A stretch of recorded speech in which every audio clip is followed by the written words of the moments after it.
Okay.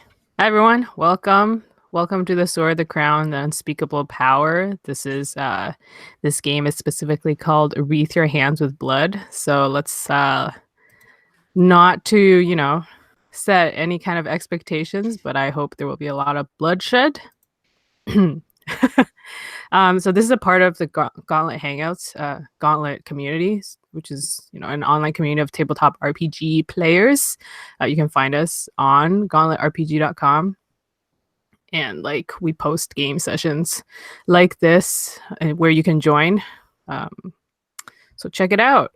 And this is on Lowell's channel, so if you want to watch other games, to really watch other videos on this channel. They're really fun and really hectic. So for this game, yeah, we're gonna go into character creation now. What have y'all decided? I know, Lowell, you weren't sure. Oh yeah, absolutely. I am the crown. There's no doubt about that. Okay. I heard no objections, so I will certainly be taking that. Yeah, we can just go ahead. I want to be the bloodletter. Cool. Okay, I think then, and then Matt, you said you wanted to be the liar. I think so. It was either that or being an adept in contention with Jason's hex, which would be really fun. But I don't know. I'd probably be the liar. I'll just play it tight. And I want to be the hex because they look like the kind of character that puts their hands in guts and shit and causes magic to happen. So I'm here for that. Yeah, literally. Isn't there a move where you eat the heart of your enemy? So, literally. Yeah. Great. Okay, so we got that set. Let's do the world creation then. Okay, scrolling back through all the... Okay, so y'all can see in the chat that there's there's a lot of questions, so we'll just go through them. And it's on the character keeper as well, under myth. So this is the myth of the world. It's not current times. This is what people believe about their world, and it will affect how society is run and stuff like that, but it's not recent history is what I'm saying. Okay, so let's do the first question, which is in the beginning. Do we all just want to take turns reading through them out loud, starting with you, Jason? Okay. So what am I reading in the beginning there? Yeah, just read number 1 and then... And you said this was in the character. Sorry, you said this is in the character keeper. So where we're writing it down is in the character keeper, but the actual options are posted in the chat. Oh, got it. Okay. Oh, I see. This is the thing that Lowell posted. I see. All right. Yes. In the beginning, the world was pristine and unsullied. There was peace between all. We lived in harmony with nature. It was a golden age of prosperity and knowledge. Dangerous things were sealed away, or times were hard, but we got by with what we had. Yeah, so we can all kind of decide which one of these we want to choose.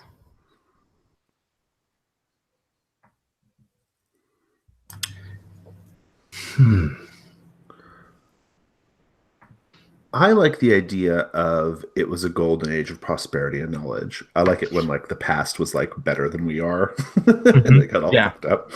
we're rediscovering it a little bit. That there was order, and things were aligned, and we were better, and then people messed that up. Yeah, for all of these questions, I'm just going to be thinking about what's the opposite of wreathing our hands in blood, and now we're doing that. We're doing the other thing before. I also want to throw out that wreathe your hands in blood is seasonally appropriate. So I know it is. Nice. Okay, so are we cool with that? It was a golden age of prosperity and knowledge. Okay, y'all are really chill about this. Okay, Lowell, you want to read the next one? Then sure.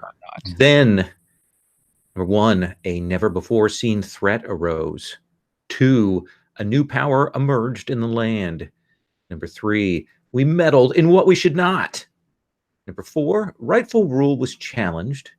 5, our ancient ways were cast aside or forgotten. And 6, supernatural powers unleashed their wrath. My preference my preference, if we were going to lean into this, would be that rightful rule was challenged, because I think that's a thing that, we should have as a bad thing in the past, maybe. But I'm willing to hear other people's I discussion. like we meddled in what we should not. Like maybe everything was good, but we were told not to go over here, and we went over there anyway and started fucking with whatever it was, and yeah. I feel like we meddled in what we should not. Yeah, Lowell sounded so excited when he read that one that I just can't not pick it. Absolutely, absolutely. I will defer to those who desire the meddling. I think that's a fine thing. We can certainly go with that one. Oh boy. Lowell is in character already. Okay. We meddled. Let me see. When what we should not. Okay. Matt, you want to read the next one? This resulted in? Yes. This resulted in divisions between people who had long been at peace, to our glorious civilization quickly falling to ruin, the rightful order of things being overturned, poverty, famine, and plague overtaking us, wanton death stalking the land. Ooh. The world crumbled as if nature turned against us. Wow, those are all intense.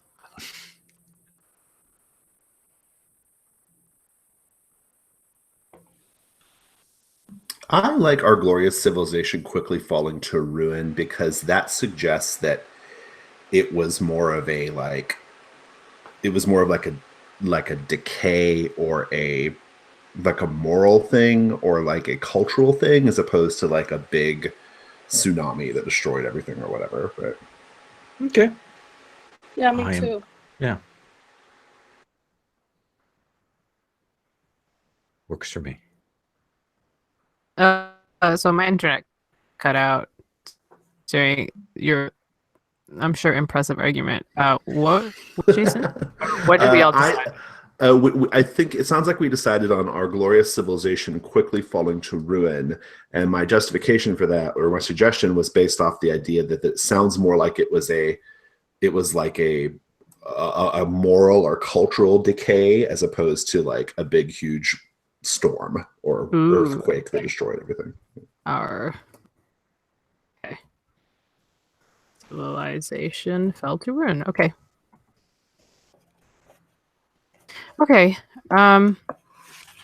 Interesting.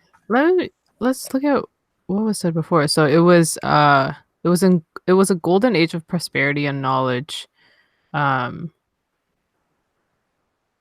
We meddled in what we should not.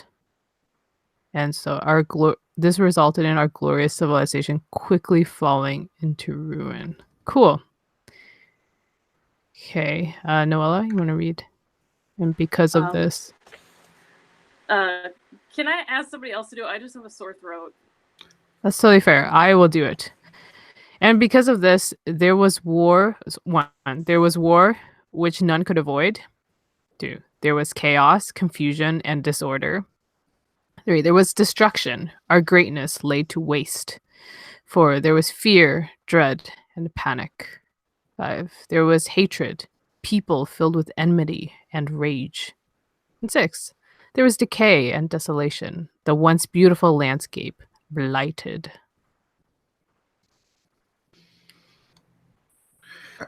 I'm always for chaos, confusion, and disorder.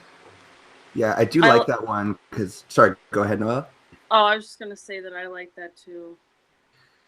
Yeah, I like it because like whatever we meddled in that we should not, just kind of brought us chaos and confusion or something. Like I like that it's something that just seeped into our world, not this that like we all started killing each other violently.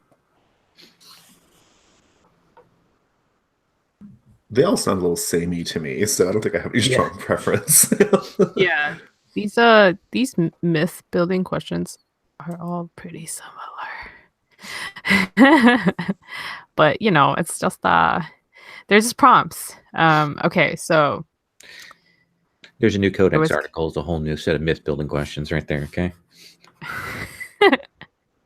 Okay, so there was chaos, confusion, and disorder, right?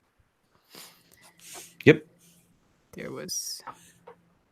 I'm like trying to retype these into the thing, so I'm a little slow. Okay. There was chaos, confusion, disorder. And Jason, you want to read until heroes stood mightily, scholars gained wisdom, people joined together, sorcerers tamed the unknown, the gods themselves intervened, or the threat vanished mysteriously. These are at least pretty different. Yeah.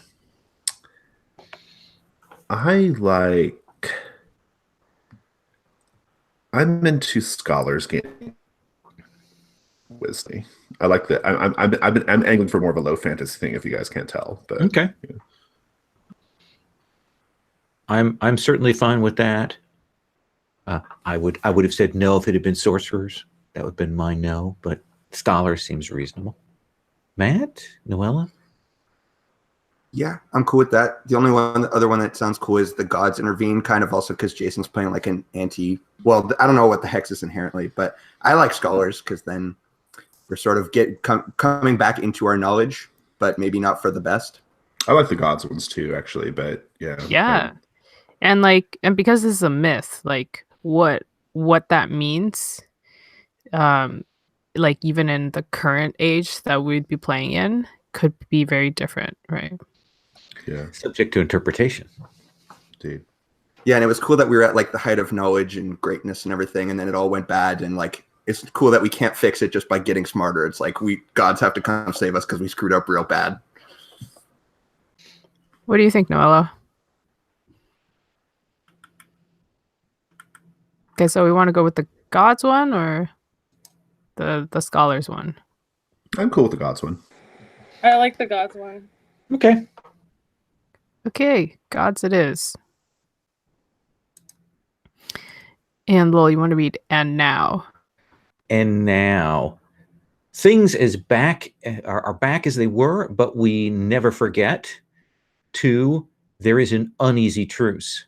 3, we've ensured such things will never happen again. 4, we can never return to those innocent days. 5, we must live our lives with constant vigilance. Or 6, ruin is all around, a constant reminder of the past. I like we can never return to those innocent days. I mean, we are trying to wreathe our hands with blood here. I'm with that, or constant vigilance. I like a little bit of both. Maybe we can't return to those innocent days and we have to be on watch. Jason? I think I'm super interested in the idea of these gods being like false, like they are like good or like benevolent gods in public or like officially, but like they're actually like terrible Lovecraftian nightmares, like kind of like the Dark Souls or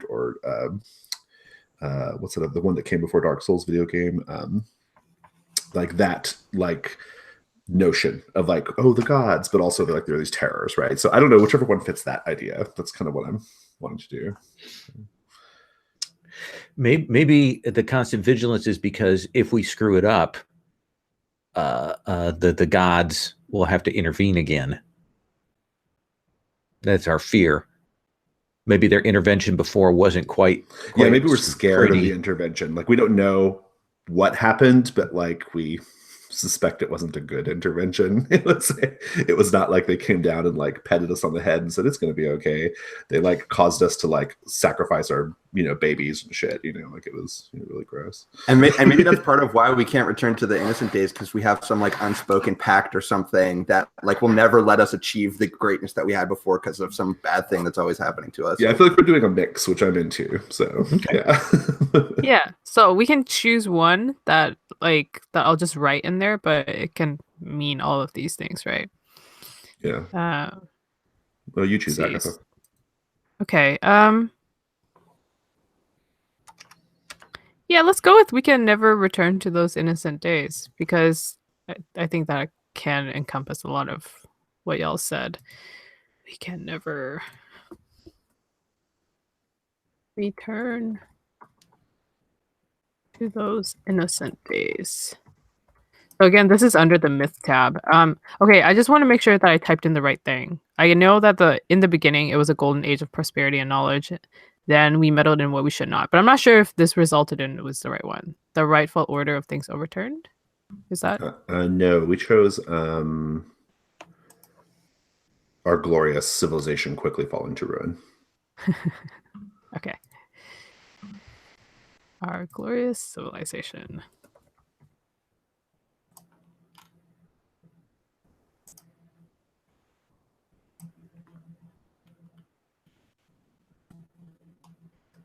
Every time I love the idea of like the intervention being particularly dark and terrible. Yeah, so like let's look at these prompts, right? And like, you think that this golden age of prosperity and knowledge looked like? Like, what do we want this world, at least in its mythic phase, to sound like, to like smell like, to look like, right? Is it, what kind of climate are we thinking of? Is it the desert? Is it like... We did talk about wreaths already, so if we want to go full holiday, it could be cold. A wintry north. I'm good with that. Yeah. So is it a place of ever falling snow, or... I love a winter setting. Yeah, I'm into it. Yeah. Interesting. Okay. And like, so was the prosperity brought on by the knowledge, or were they just concurrent with each other? Why are they so prosperous? We knew how to be warm. Yeah, I wonder if the winter came because of the god's intervention. That's at least part of it. Oh, maybe it wasn't before. Like right. Before it was not cold. Yeah, that's an idea. So in myth, maybe we presently live in a cold land, but we mythologize this warm land, right? Like, oh, mother, I heard that it was like every day was by sitting by the fire or whatever, right? Like something like that, you know. Yeah. Okay, yeah, that makes sense. So like some talk about the cold as the solution, and some talk about it as the punishment from the gods. Yeah, right? That's pretty good. Yeah, that's good. Okay. All right. So like, okay, let me look at the other questions. We meddled in what we should not. What are some rumors of like what this is? What do people say by the fires?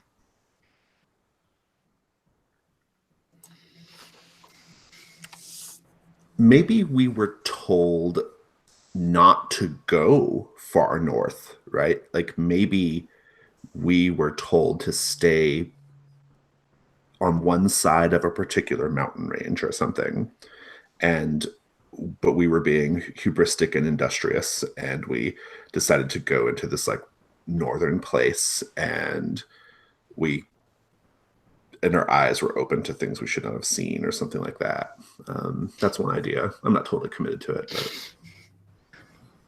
like some sort of font of creation or Garden of Eden or something that we stepped too far to go into. I just like this idea of like maybe like we're living really great here, but we always know that like you don't cross through this particular valley past this particular like mountain range, because that's where like all the forbidden things are. There's like there's something we're not supposed to know about, right? It's very, very Garden of Eden-esque, right? But we did it anyway.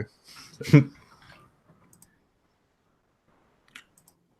But that's one idea. So, yeah, or like chasing a resource.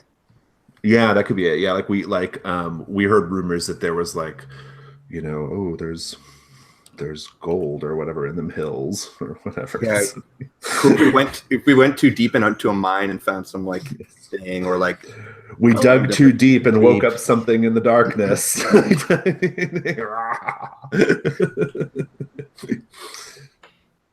What do you think, Noella?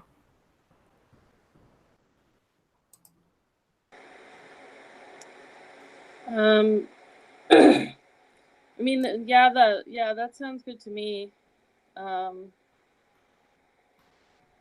Maybe,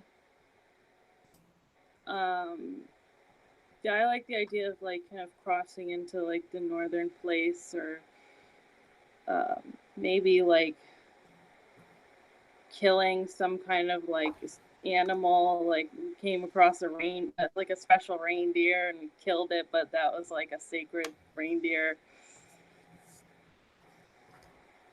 Oh, that's very cool. That sounds very. Symbolically represented our innocence or something, right? So That's very. That does murdered it. sound like a lot of myths. That's very cool. So it was like,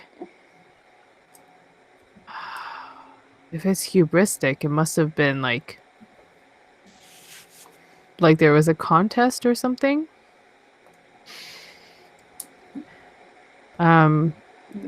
Like ordained by a ruler who was like, "Oh, give me this, Yeah. and I will give you untold riches." And then everyone's like, "Yes," and like killed it. And then I love it. Yeah, I think it's great. okay, cool, interesting. This myth is pretty legit as a myth. Our glorious civilization. So then, what did it look like when the civilization fell into ruin? Was it like immediately after that the sacred reindeer was killed, or like it's like a couple Well, I think it years? would be interesting if the reindeer. I mean, like if we're really leaning into like pretty like real world myths here or whatever. But I like the idea of like the reindeer represented like our naivete and our innocence, possibly, right? And when we killed it, we started to like, we started to do bad things. But I don't know. It's so like that just feels so common as far as myths go. I like the idea that maybe, I mean, there is, if the reindeer is sort of shine a positive light, that we get then a figure like a horrible wild man of the woods, horned evil reindeer thing that starts to appear and whispers in people's ears, and things just start to happen, and it's a figure of nature, of terror, of nature coming back against us. I like that. That's pretty. Oh, I good. like that too. Yeah, like So a what is Krampus-like figure or something. Yeah, then we can have like as sort of warding signs over doorways, like horns with like bells and things on them, or that kind of ornamentation. Yeah, that's good. Okay, what is the name, or what do people call this creature? The creature that like the sort of like man of the woods who suddenly started whispering in our ears. Mm-hmm. Oh, that's a good one. What about the Yawg? But it's YAWG. It's like a big giant thing with a huge mouth. I don't know. It just came to me. It's possibly one of its forms. Yeah, that could be one of its names. I'm into that. Yeah, I'm sure it has. I'm sure there's tons of names, right? I mean, like, I like the idea of like the maybe like he always visited, like maybe he like whenever he would visit, like he would do so in the guise of like a person looking for hospitality, and he would like eat everything in your storehold. And so maybe he's like called the ravenous old man or something like that, or the hungry old man or something along those lines, right? And then that also kind of like ties up this idea of the giant mouth in his like true form, right?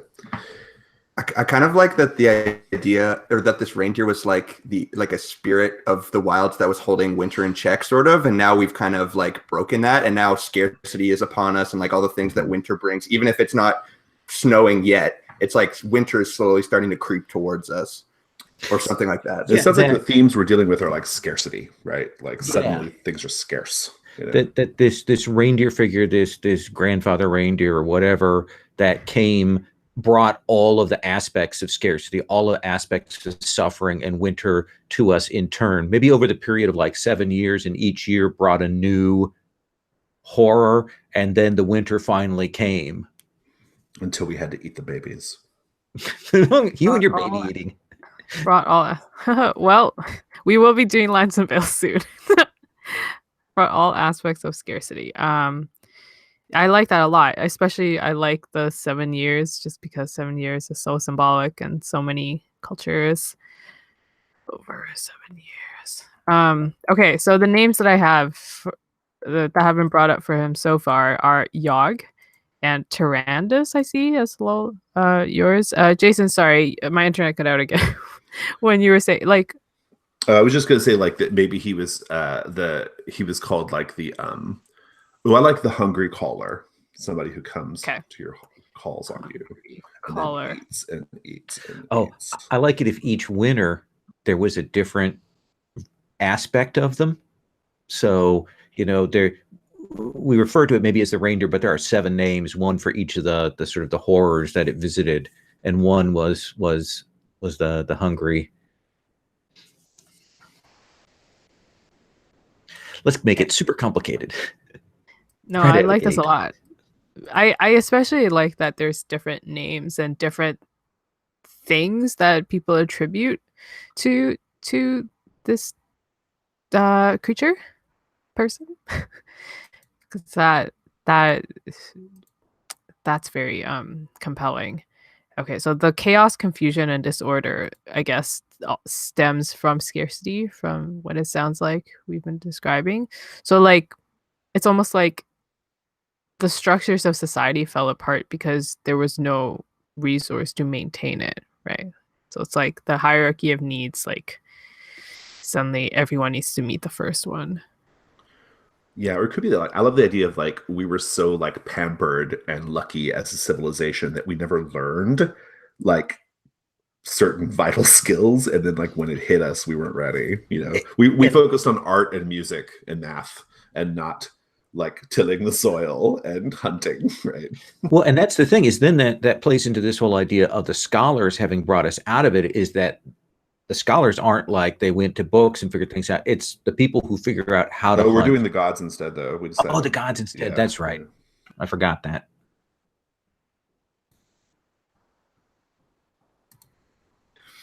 I mean, yes, we could still go back to scholars if everyone is into The that, gods but taught us how to hunt.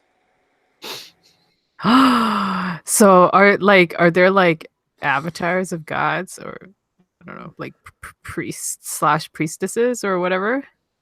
do you want And there to they're So I'm asking y'all. I want to pitch my god idea because it's the only thing I care about. I just want to pitch my god idea. So aside from Smash Bros. and that in Smash Brothers, the god idea I have is like officially, and the vast majority of people believe that these gods were like these benevolent beings of light. They had avatars. They walked amongst us. They taught us how to hunt. They taught us how to fish. They taught us how to like survive this terrible new reality. But certain people, maybe the Hex, knows that the gods are actually like what the intervention was actually something terrible and dark, right? So we have this like story, but there's like the truth of it. The truth of it is like more complicated and darker. And I think that like even people who don't know the exact details, they like have a vague like sense of unease about the gods, even though they don't know why necessarily, right? So like to get the gods to give us that knowledge about hunting and surviving in something, whoever were the first priests or whatever had to go and do horrible things. Precisely, right? Yeah, horrible sacrifices to gain that. You're right, exactly. So what was the horrible sacrifices? Well, I think that's the thing. It's all just like, it's all bloody and tragic, and I'm sure there's massacres and all kinds of terrible things involved. But the story that like little kids are told is that Illumer, the goddess of light, came down and taught us how to tend fires or whatever, right? Like that. But in actuality, the Illumer was this terrible being that made us like burn people in fires, right? That kind of thing. So. Interesting. What did you say? Oh, what did you say the name of the goddess was? Oh, I just Reddit. made up a name. I said Elomare. That's one of the goddesses in my Dungeon World games. Well, it's gonna be in here now. I'm into it. If you guys want to go with it, yeah. Ilumer. Ilumer. Mhm. Okay, I like it.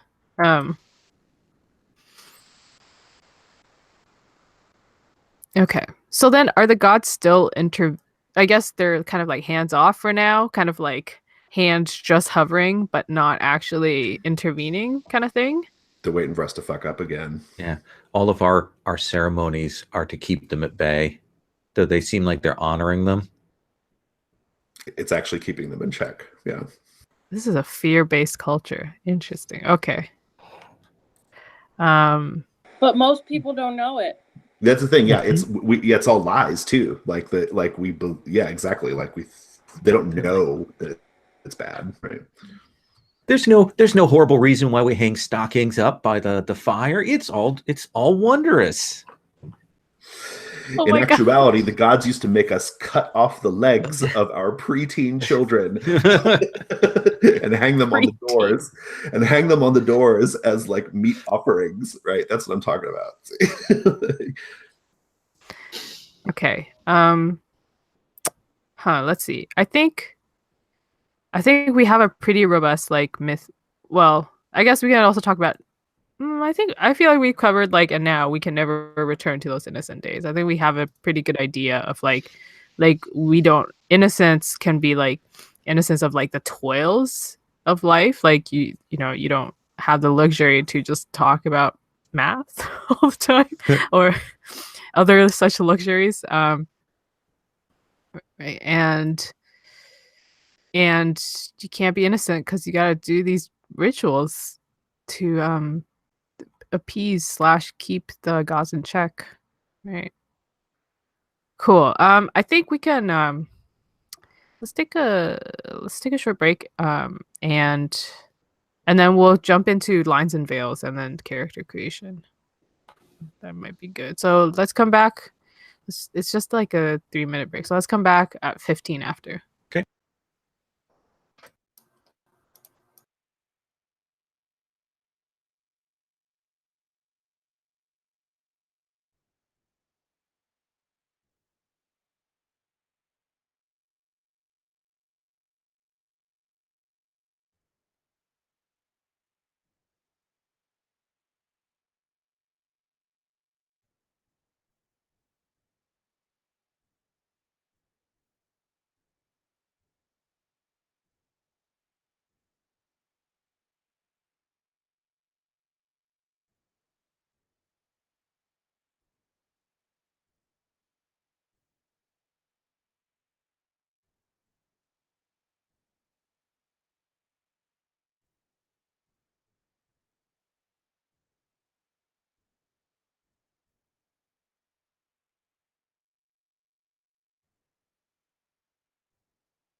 I just have to say really quickly, Storm Riders is so good. Like it is so good. I was blown away by how much fun it was. Like Oh, good. it is like such a blast. Like it reminds me a lot of playing Passion, but like with a different frame. And yeah, it was pretty great. So play Storm Riders. I love me some melodrama. Yeah, well, this is not so much melodrama as much as like it's this really like cool. So like you're playing like a like 80s action hero cartoon or whatever, right? But you're also telling the story of these kids watching the cartoon, or possibly adults. Like we thought you could probably play it like as a modern day adult, like hipster nerd or whatever, who's really into the show or whatever. But like we were playing all kids, and so like the kids are like, they have their lives and stuff and lessons they're learning from the show, and you kind of see how they're developing while also doing this like gonzo goofy cartoon thing. It just works really great. And it's got this really terrific GM move where if they get a miss on the roll, you can choose to let them succeed, but instead cut to a commercial break, give the player a prompt like marshmallow cereal, and then they have to narrate a commercial. Like, Oh my god. yeah, That's it's great. really good. It's really fun. Yeah, it's great. So.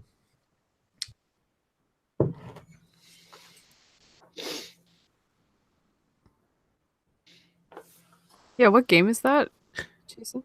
Storm Riders. It's in Codex. It was published in Codex Joy 2 by Michael Barford. I don't know if you have that or not. I can send you a copy of it. But it's good.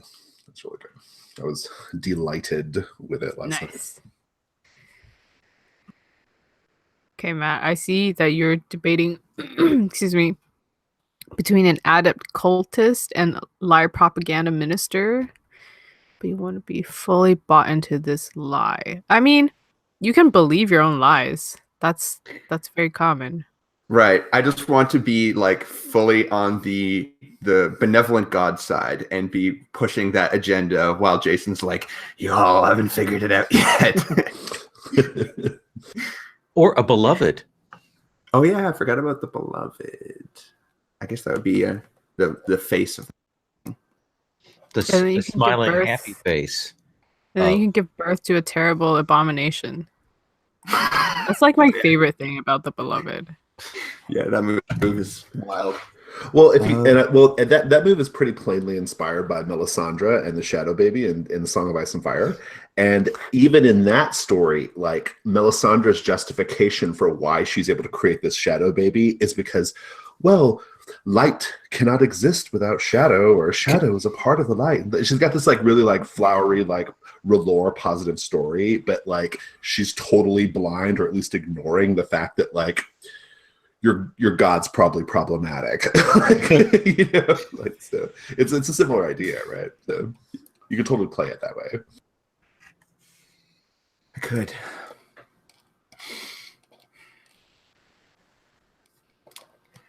Well, do we want to do lies and veils, and I'll mow it? Yeah, let's do excuse me, let's do lines and veils. Hit us with it. Whoever has anything. I think I prefer to put sexual violence behind a line. I think we can have all the gory good times we want without that. So.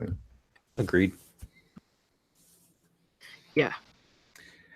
This is going to sound dumb, but I'm going to say it. No violence to baby animals. What about, is that a veil? Like, can it be like off-screen violence, or just as a general matter? Off-screen.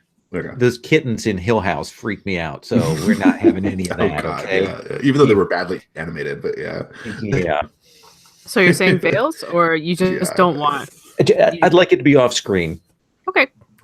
Implications Yeah, are fine. I'd veil violence against children too. Like, I'm cool with it being a thing in the setting. I just don't want to see it. So. Mm-hmm.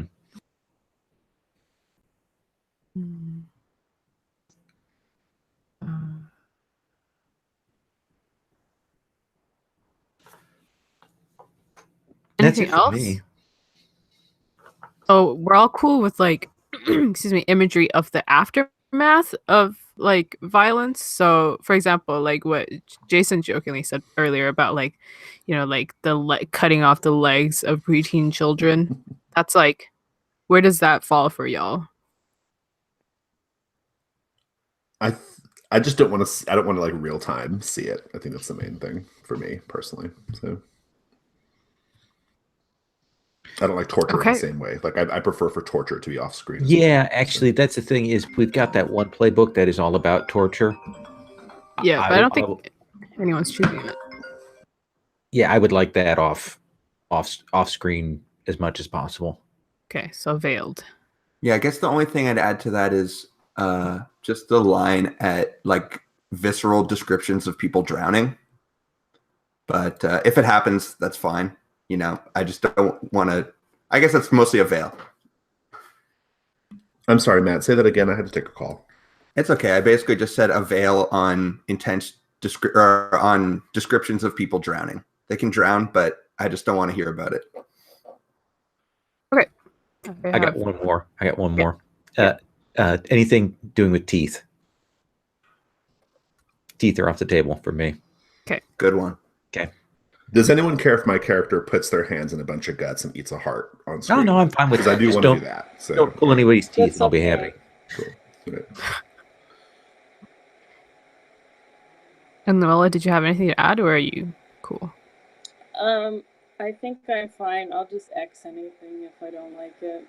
Yeah, that's good. And yeah, again, lines and veils are a constantly evolving list. So if there's anything that comes up and you're like, "Holy moly, I don't want that," you can just X card it and then like mention that you want to line or veil it, and then we can stick it on that list. Okay, great. I don't have anything to add to this. This is a very interesting list. So do we all have our? Are we? We can jump into character creation now. So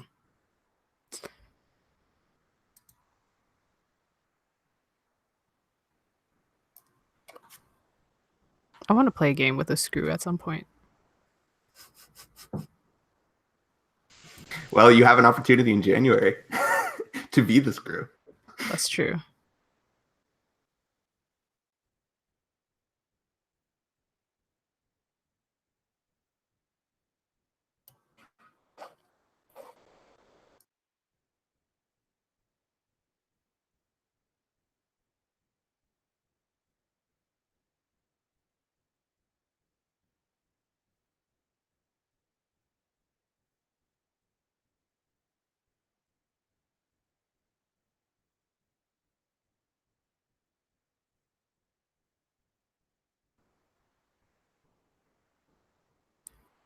Okay, I'm gonna go off screen briefly to finish my lunch. But if y'all's got any questions, just feel free to hit me.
Agatha, quick question. Yeah. So for gear under the crown, it says pretty much whatever I want. Mm-hmm. So does that include the armor, or how does that work? Yeah. Okay. And do you know where that is in the book? What page? I do not, but let me Okay. look for it.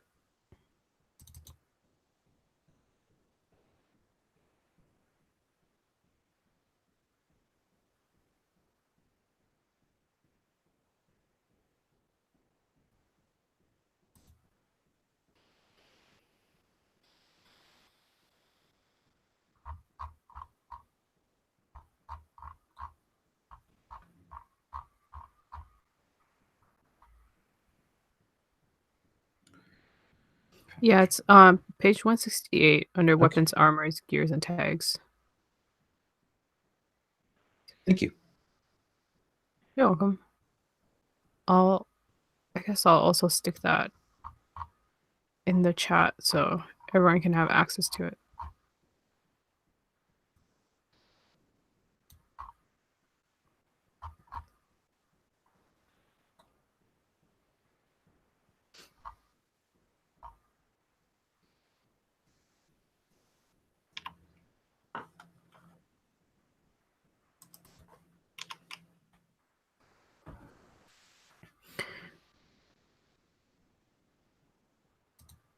Actually, I think the other playbooks seem to have more specific stuff. So Mm-hmm. if y'all need gears info, let me know and I'll paste it.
Well, I like that you chose the name Loic, but decided to make them she, her. Mm-hmm. That's really interesting. I just like the sound of it. That's a good name.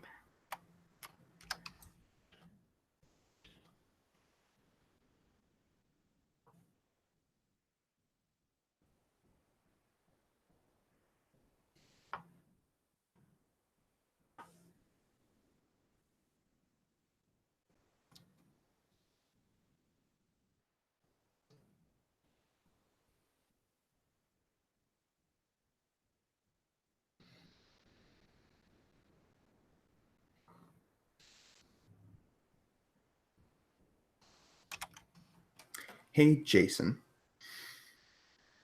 In your understanding of the religion and the gods, would the faithful, because you think that most people, and I think it's just how we're going with it, that most people are unaware of the true nature of the gods and the contract that we have wrought. But like, how aware are the faithful of what is actually happening? Like, are we performing the sacrifices? P.S. I'm playing the Beloved, so that's. I think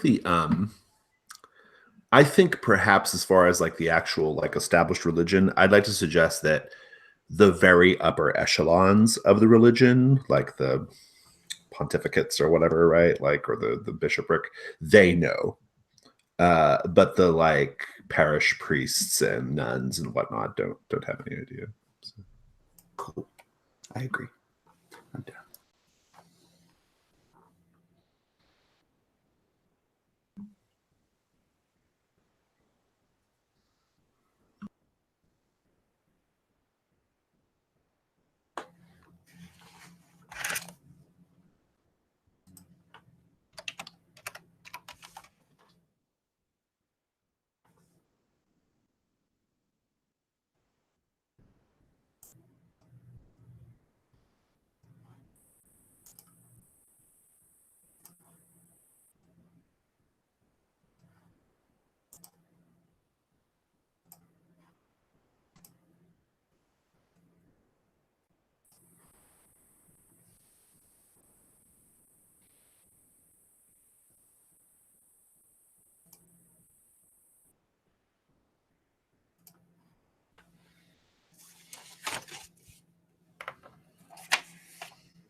So do we all have like a general idea of our characters? We can kind of talk through. I do, yeah. I see that we have got some patron stuff going on, and then we can also talk about our factions. Which is a pretty cool part of this game. Yeah, I'm always happy to do more talking and less agonizing over my character. Does your character have a name? By the way? No, because I want it to be a super extra name that's like emblematic of the faith, but I don't know quite enough about it. But I should just pick a name. But I'm just trying to think of like what are the main tenets and what we like uphold, because I'm trying to think about like where this faith stands and like how they're enforcing, you know, the will of the divine, sort of, or maintaining the relationship or whatever. Okay, then So I maybe guess yeah, we'll start with Jason. We'll start with Auntie Greybone first. Then you want to just like briefly talk about? Yeah, sure. So Auntie Greybone is the best way to understand Auntie Greybone is to think of like a woman Emperor Palpatine.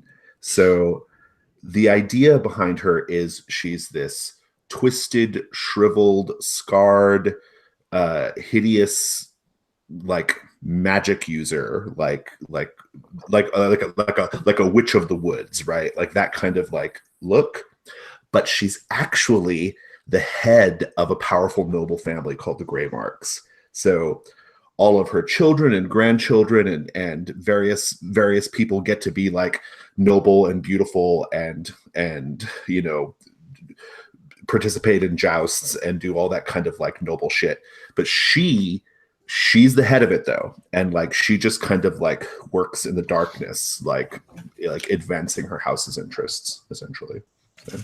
So she's like this sort of like magic crone who the Greymarks, like even though she doesn't appear like frequently at like Greymark functions, but everyone knows that she's the head of the house, right? At least the Greymarks do. So that's the idea. I have Dark Harvest eating that lets me eat the hearts of someone to get their sort of like talents. And then I have a familiar that's an old black dog. That old black dog frequently sits in on like house meetings and celebrations when I'm not there.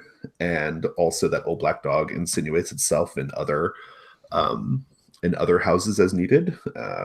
Just an old black dog. That familiar is my eyes and ears into the world, essentially. Okay. So like, are like, I don't know. So you're like the ruler in the dark of House Greymark, right? Right. I mean, I think like people in the know, but like I probably have like a son who is like the sort of face of House Greymark, right? Great. But what's the name of your son? I think the son will name him Jorin, Jorin Greymark. Jorin Greymark. Face house. Okay.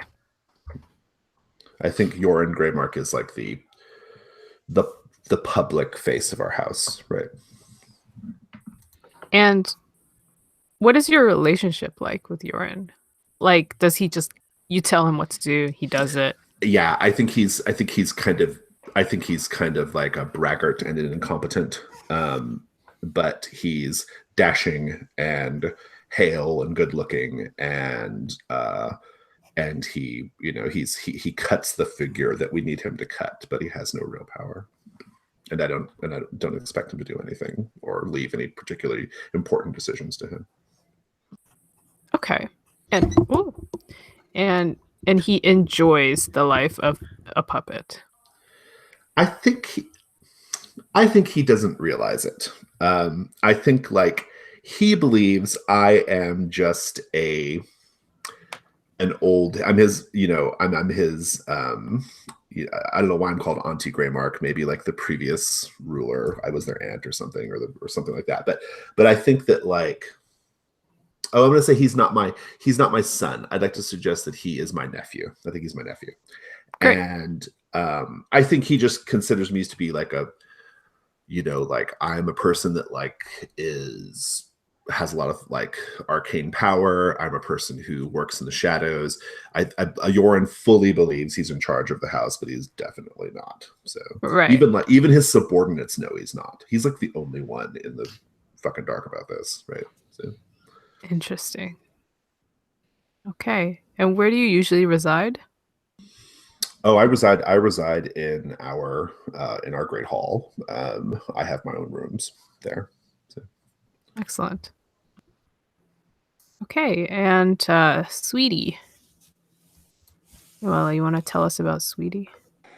Yes, so Sweetie is the bloodletter, and so my patron is Loic, so I guess I live in the palace. Lowell, I don't know what you're envisioning for the like HQ here.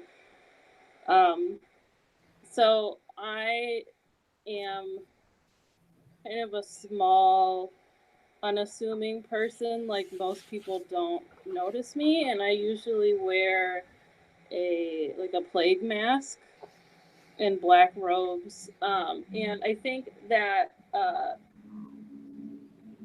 like some people like either maliciously or just out of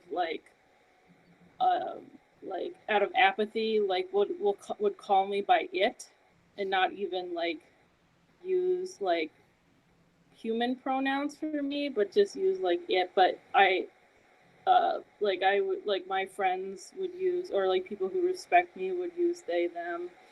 And even though I have like I'm usually like in the background or unassuming, like if I don't have my mask on, I actually like have like a very like kind face, and I'm like a very like soft-hearted person. Although I do have like a facial scar, hence the mask a lot. And I grew up in an orphanage. The orphanage anointed by Peller, I assume some god. And I still have friends from that orphanage who I grew up with, who I assume also work in the palace or in the Greymark house. And so I'm like I think I'm an apprentice healer. I'm not the main person, but I do have like some ambition because I have the God complex move. Okay, so before all this, I want to make sure, like, Lol, are you cool with Loic being the patron of Sweetie? When I go through what I've done, we'll kind of get that all worked in to what my background is, which is a little bit off from the straight crown, but we'll get that worked and it'll be fine. Okay, cool. So, Sweetie, what is the name of your teacher / master? I don't know how do you refer to them? I guess the teacher / like boss. I don't know what the fantasy version of boss is.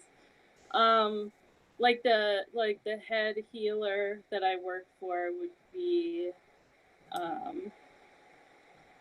Oscar.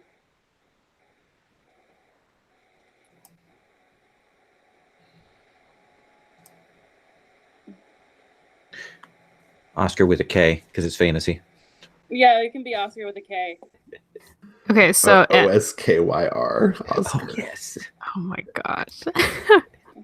Okay, so they're the head healer. Yes. And how did you come to apprentice with them? Was it like a family connection, or did they find you? I think all the kids in the orphanage get put into apprenticeships to make sure they have somewhere to go. Ah. So it's like the work study program that all the guilds have. They have a spot for one of the orphans. Okay. So orphans are funneled into an apprenticeship program. Yeah. And do they always get like an actual like they get recognition as tradespeople after, or is it just like a cheap labor and then goodbye, you can go to the streets kind of thing? No, I think they would get recognized as tradespeople. Probably not as the most prestigious ones, but they'd be able to like live on their own. Oh, okay. So this society has a pretty good social net. That's very interesting. At least for this one orphanage. Okay. I mean, I don't know. Like, you know, maybe it might be different for like other situations, but I don't know. Maybe just because you had skills, we don't know where the other orphans ended up. Well, some of them probably were like ended up with the blacksmiths and the cobblers and the cooks. Blacksmith is a solid, steady job. Right. Yep. So, do you keep in touch with anyone from the orphanage?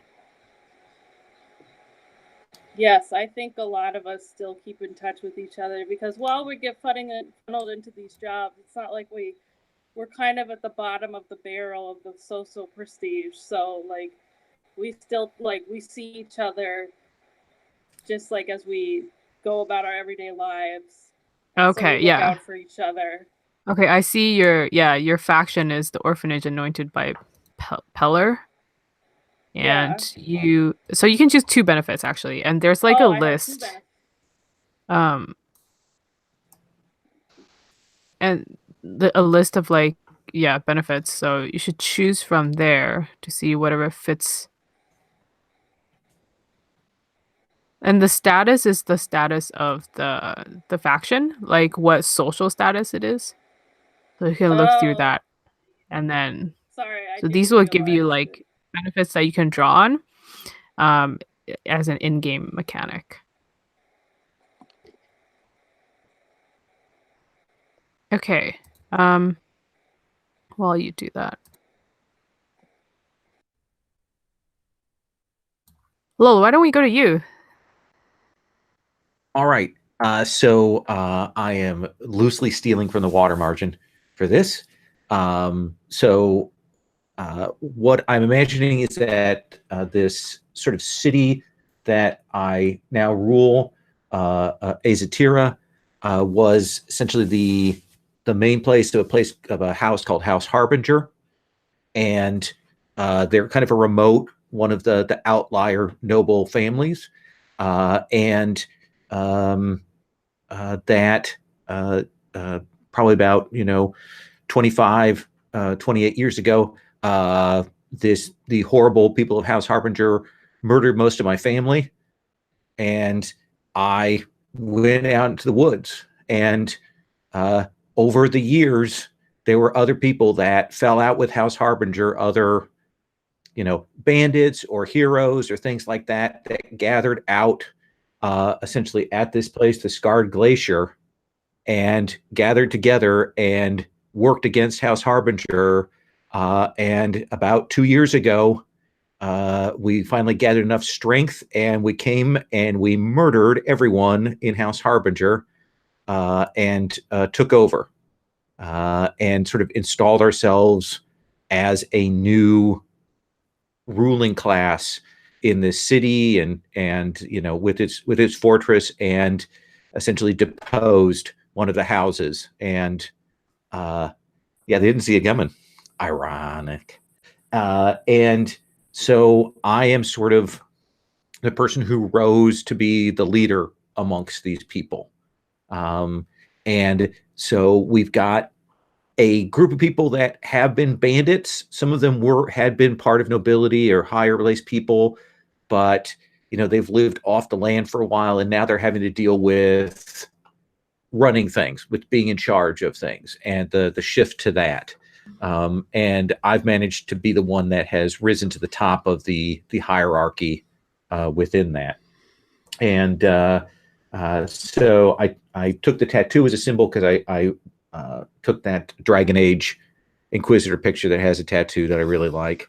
And the place is fairly isolated. That's one of the problems that it has. We do get some protection tribute from nearby areas, but we also do some raiding. And we've got a pretty well-trained group of military group there, but they are a little savage. And so that's kind of how I'm picturing who she is right now. Okay. How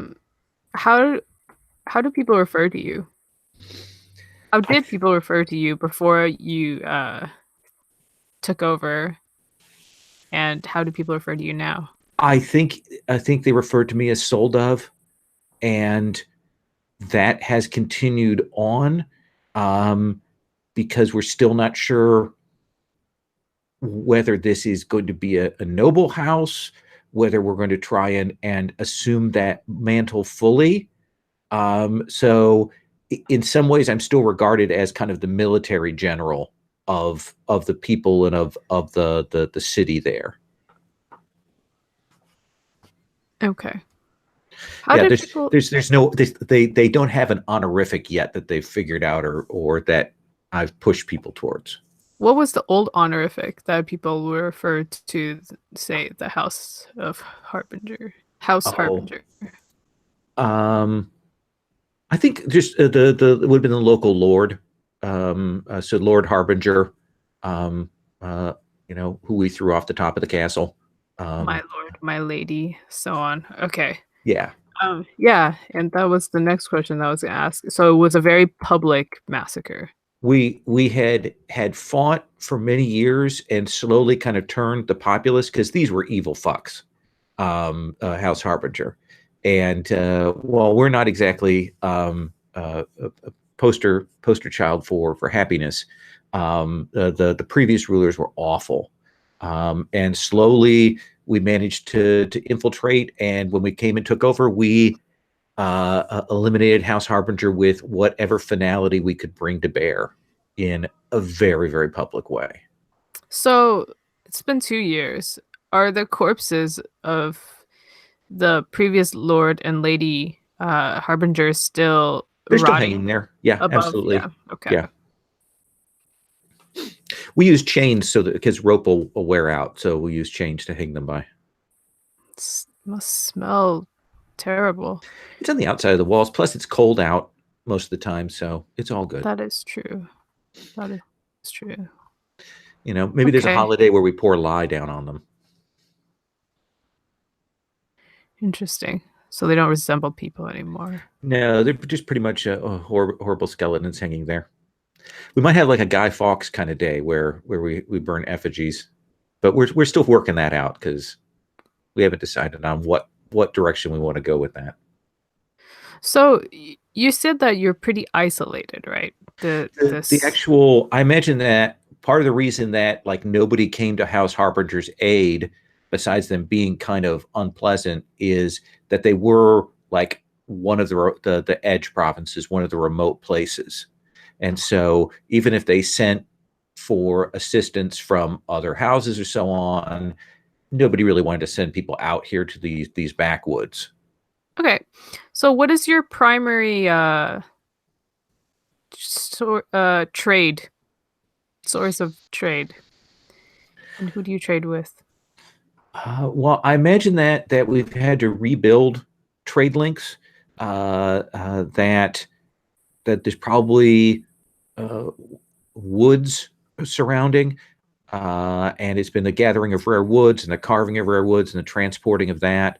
There's probably a river that runs down from the woodlands and from the glaciers, and so we probably maintain trade with merchants and crafters who still wanted the wood, but we've had to slowly rebuild and get other noble houses to agree to trade with us in the meantime. Okay. And what is the noble house that has really supported you? Oh, that's a good question. Let's see. Zagane.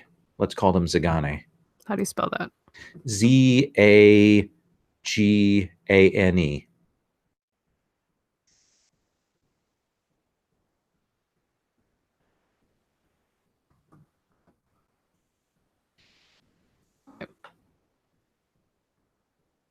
So they just trade with you? Is that how they They support you? trade, and essentially we understand that they are using sort of recognition of us as a power chip in the bigger things at play out in the world. Okay. And we understand that that's reciprocal. And they are a little nervous about us. Nobody wants king killers next door necessarily, or at least next door and irritated at you. Right. Well, I like that personally because I imagine the gray marks are like legit nobility, right? Oh, yeah. Like, and we really like embrace and own this idea of like nobility, right? And so we probably view you as savages, right? Oh, yeah. And while I'm not going to say it out loud, we pretty much think that the old order needs to be cut down like ripe corn. So the gray marks are still a power within the city? I imagine they're another neighboring. They probably, at least some of their lands probably run adjacent to our lands.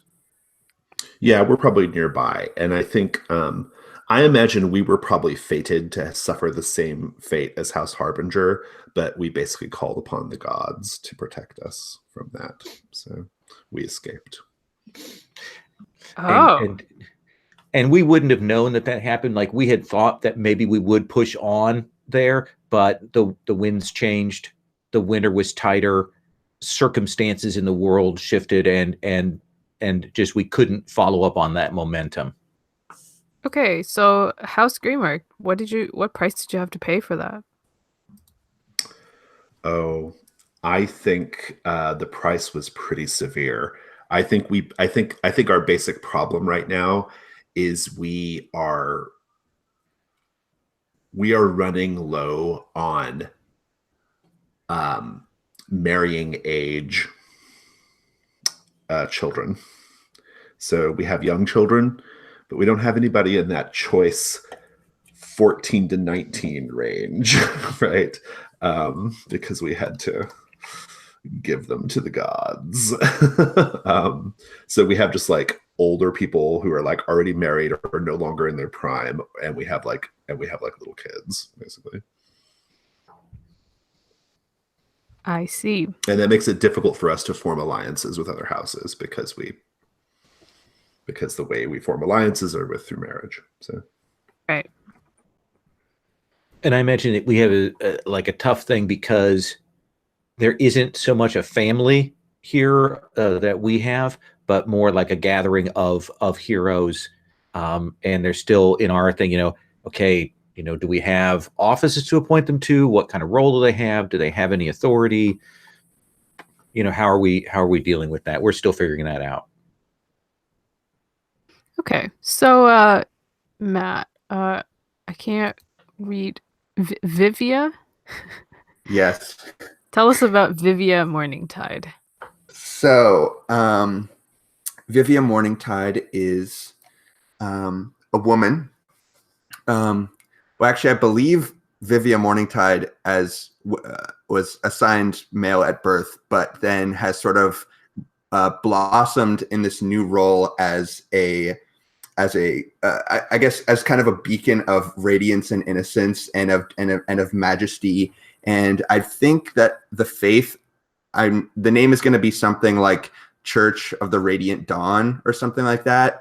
And I think a lot of the imagery is like one of the things that the gods has brought us in this new time of salvation is, the beauty of the world around us and the bounties that we now can graciously harvest because we aren't plagued by Yeti attacks constantly and stuff like that.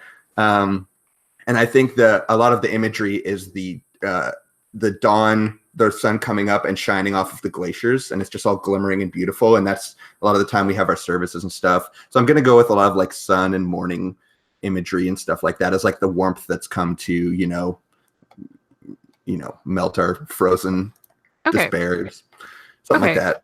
I'm going to X-card a very explicit Christian terminology. But I'm cool with this idea, so I'm gonna put it down. Great. Yeah, definitely please let me know, because I'm pretty unfamiliar with a lot of Christian terminology, and there's a good chance that I will stumble into some of it. So, but I will do a bit of research on the downtime to avoid some of that explicitly. Cool. And it's called Church of the what? Radiant Dawn. Radiant Dawn. Okay. Yes. So I guess I wanted to quickly have this conversation of patronage, of if I am sort of heralding the Loic Soldov as a person to bring us into a new age. And we kind of have a tenuous relationship where it's like, yeah, I'll like say good, nice things about you as long as we get what we want, I guess, or something like that. Or if I am going to be a little more of a revolutionary type, or speaking out against the new leadership that's not doing a good job. I'm not sure. What do y'all think? I think, quite honestly, that you ought to support Loic Soldov. I mean, it only makes sense in the scheme of things.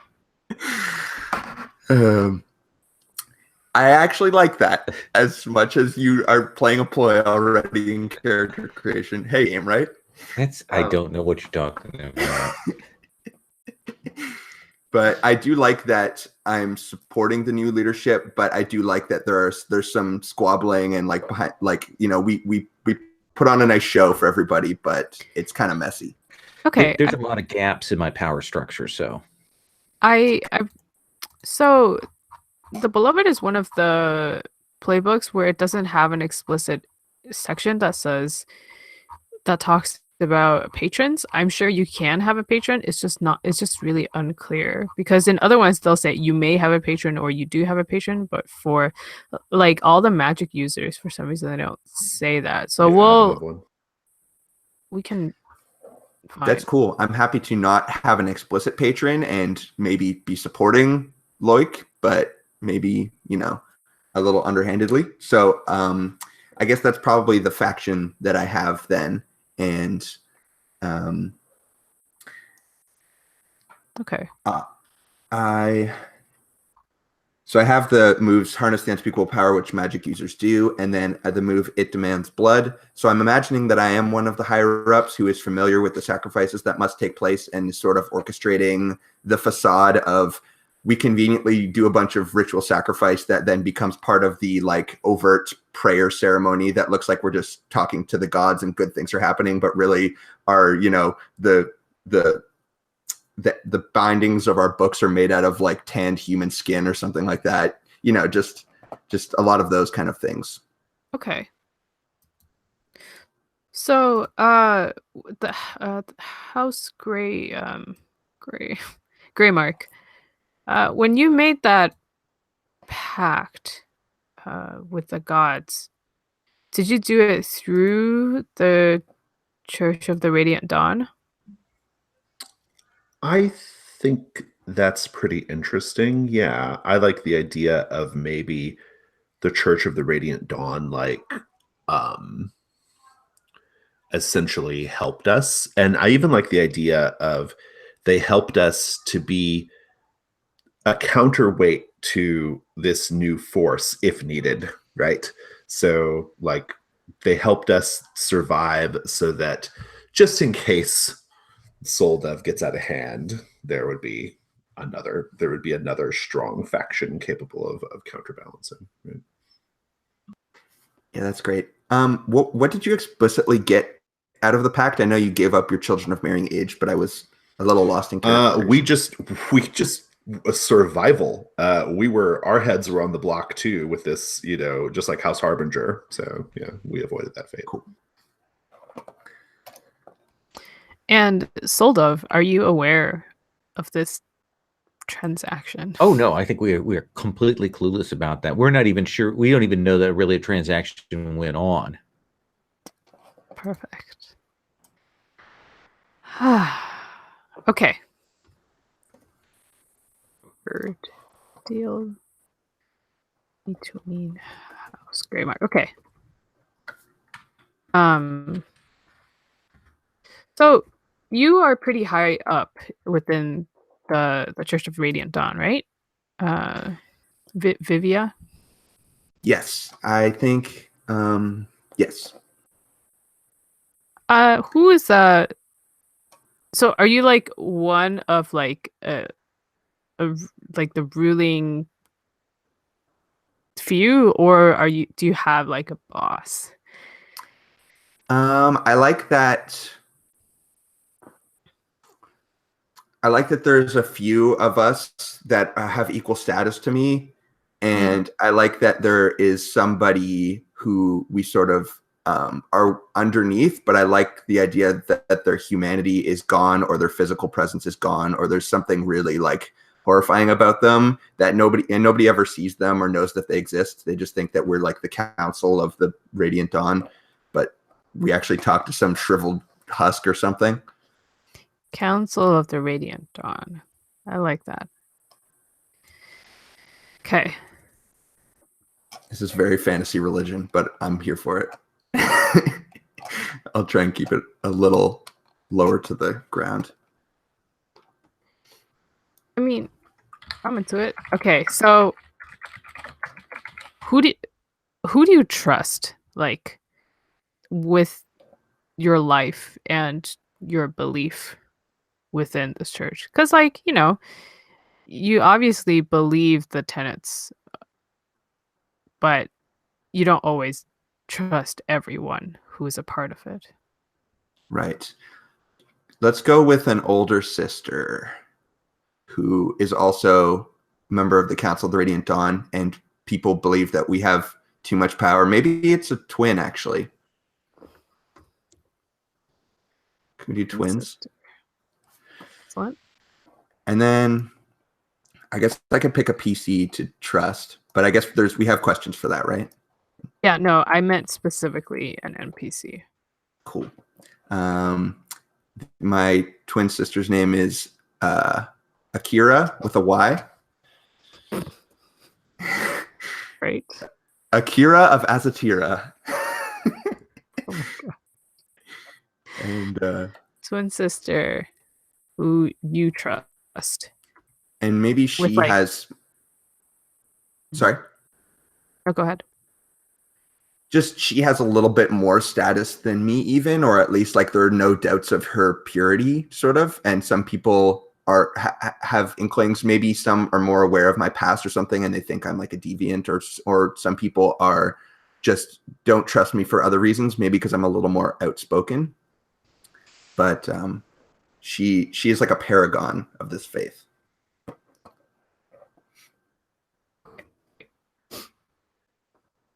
Akira, Morning Tide. Okay, so I think we have quite a tangled web. Actually, no, I want to go back to Sweetie because I think I asked you before. Yeah, that you keep in touch with people from the orphanage. Who is someone that you keep in touch with who is also working within the same circles as you? So you are serving obviously like very noble patrons. Yeah. Maybe my friend, well, her name is Honey. Maybe she could be the healer in the Gray Mark house. Great.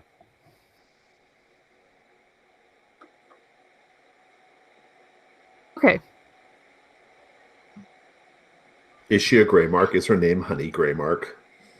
No, this would be another orphan that, I mean, you could adopt her into the family if you want, but... Honey Greymark is the most noir-ass sounding name. I kind of love it. So. Maybe you do. Maybe you have a habit. As that. Yeah, maybe. Oh, that's a very interesting. That's definitely stepping above your place. What'd you say, Noella? Well, she could be like known as that. Like maybe like the servants don't have like last names, but they get called by the house name. Yeah, I could see that. I mean, yeah, I mean, it's okay if she's just honey. That's fine. But I just, yeah. Okay, cool. So I think we have quite some solid stuff. Let's take a 10 so I can kind of like look through these.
I see you are also bundled up, Agatha. Do you keep your place pretty cool?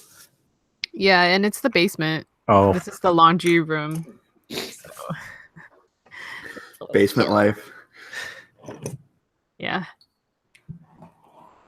Are you also cold? yeah. We keep the house. It's about what would be 20 Celsius. The low end of that. Yeah. Same. It's so weird too. I'm so used to on my breaks going down and telling Sherry what's going on in the first half of a game, but she's not home right now, so I'm like, oh, I haven't anybody to go tell Sherry what's going on.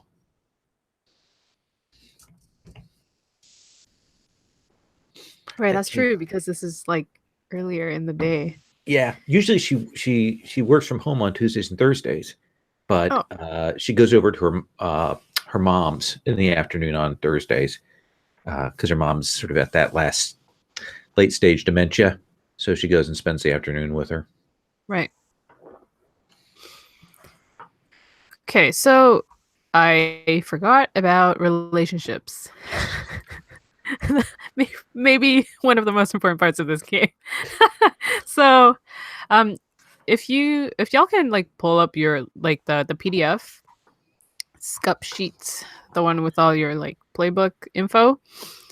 For each one of you, there's like different relationship options. So you'll pick 2 of them and then like assign them to other players, or ask if people are cool with it. So just take a look at those and then I will say I've run probably, I don't know, something like 900 sessions of PBTA games, and describing what players are supposed to do during bonds or entanglements or whatever it never gets easier. Like it literally never gets easier. It's like, if you have an idea, say it, and then everybody else, if you're into like it, never. It's yeah. Now, Jason, do I write that down or do they write that down? Yeah, I have not played the PBTA game yet where this is a smooth process. It is never a smooth process. All right, so great. This will be different. So if anything happens, it's not on me. Exactly, it's a fundamental flaw of the underlying systemic problem.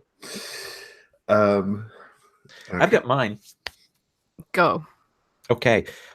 So the 2 I want to do is you see me as an opportunity for a better life. Does that seem reasonable for Sweetie? Yes, I think so. Okay. Well, I want to do that one. Should I do both of them or should I just do one and then we go around? How do you want to do that, Agatha? Oh, why don't you just do both? I think other people are still looking, so. Oh, let me see here. Oh, you're still looking. Now I'm trying to decide. I think that the other one is you fear I know the sorts of things you get up to is the other one that's interesting there. So do you think that is Vivia or do you think that's Auntie? Say it again, Will. You fear I know the sorts of things that you get up to.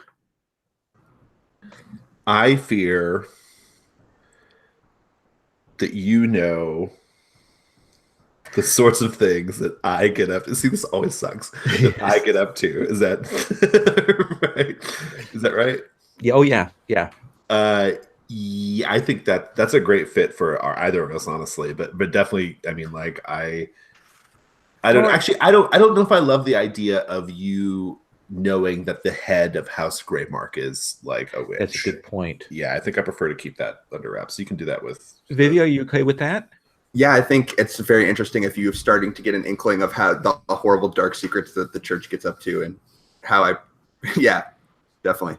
And I might not know. I'm probably pretty clueless about this. My arcane is -2, but you might be worried that I'll figure it out. So that must mean, Vivia, that you compartmentalize a lot because you fear it, but you feel like it's right. But if you feel like it's right, why do you fear discovery? Well, so I think that like the church is whole as a facade, right? Like the council, we get up to all this horrible, nasty ritual sacrifice. I was thinking I might change my picture or something a little bit, but I think that I always keep myself fully clothed, and I probably have a lot of like ritual scarification under my clothes, and maybe Loic has seen that or something and is like, why is this like pure, beautiful priestess have like a whole bunch of like scars on her body or something like that? Are you asking about whether Loic would? Loic might be, like, oh, you sacrifice people. Okay, that's not cool. Doesn't think too far past that. So, right. So even if you start to know about it, it's not a super big deal. Well, she might actually think it's a big deal because she wouldn't understand all the, you take on all these obligations. There are all these dark things, these burdens that you have to take, and other people just don't get it, right? Okay. I do like that because then I get some sympathy. Oh, yeah. False Okay. sympathy because you're horrible, but okay. So, Vivia, do you have one or two? Yes. So I think it could be fun. So one of mine is I listen to you when no one else would. And I like that idea for Sweetie, if that's interesting to you, Noella, or it could be someone who is in power who doesn't have anybody to listen to their gripes and all their horrible things, like being able to confide in me. So if anyone thinks that's cool, they could volunteer it. But I would like a connection with Sweetie in some way, whether it's I work in some capacity with their organization or something like that.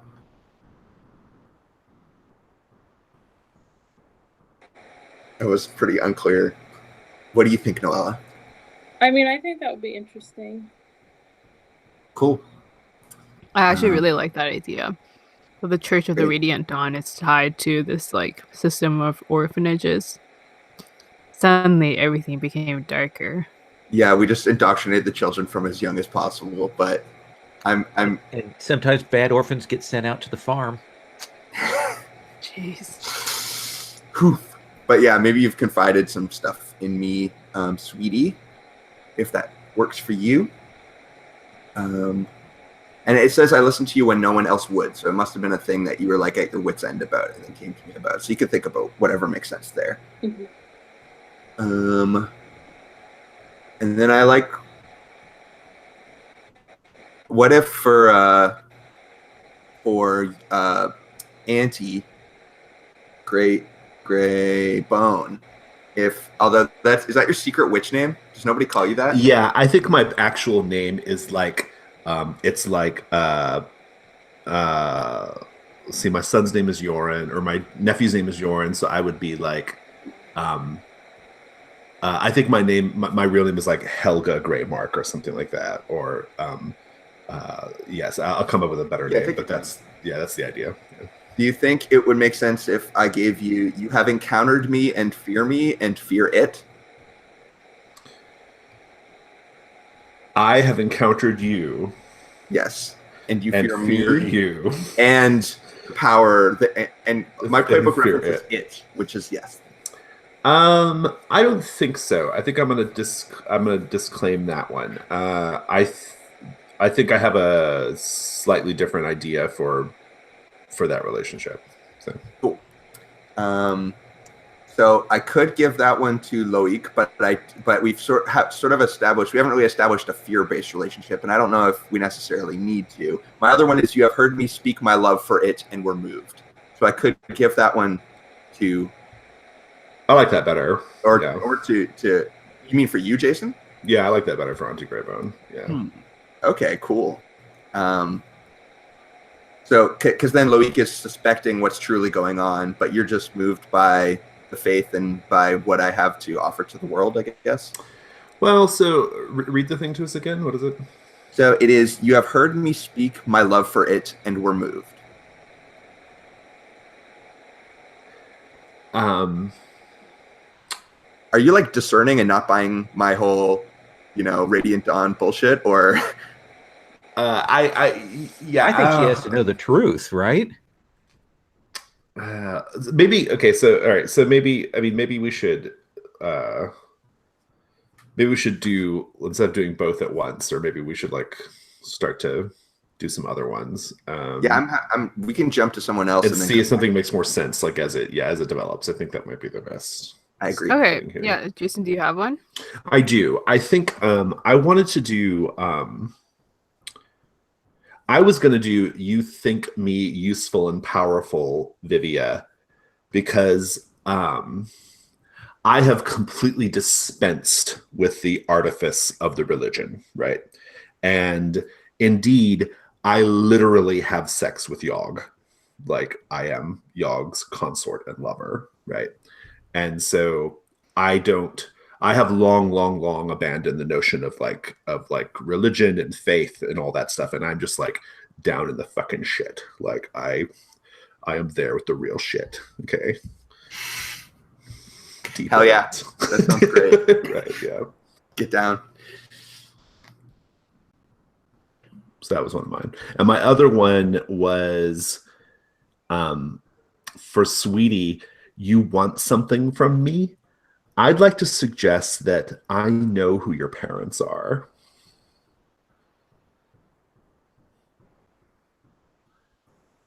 I like that. Did you say are and not were? Or were. Like I know, yeah, I know Sweetie's lineage.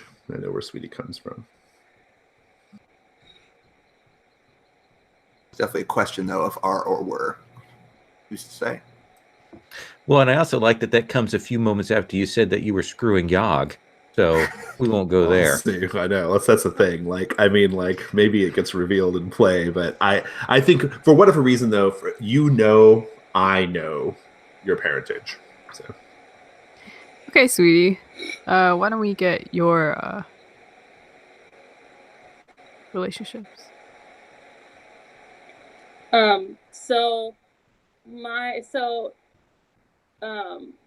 The first one is we were friends when we were young, and my idea was,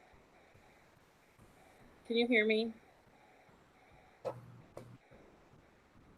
Yeah. Okay. Can hear you. My idea for that was for it to be like, well, Lowell, how old is Loie? I'm picturing her like in her mid to late 20s. Okay, so I was thinking maybe that could be our relationship, where like when we were little we knew each other and we just went down like very different paths. But that's like how you know me. That maybe there was a time before my family got killed off that I did know you. Then when they got killed off, I fled to the orphanage, but eventually went out to the glaciers. Yeah. I like that. Yeah, I'm down with that. You knew me before I put the tattoo on my face. Yeah. Like, I know who you originally were. Crying, scared, child, her family dead. Yes. And what's your other one?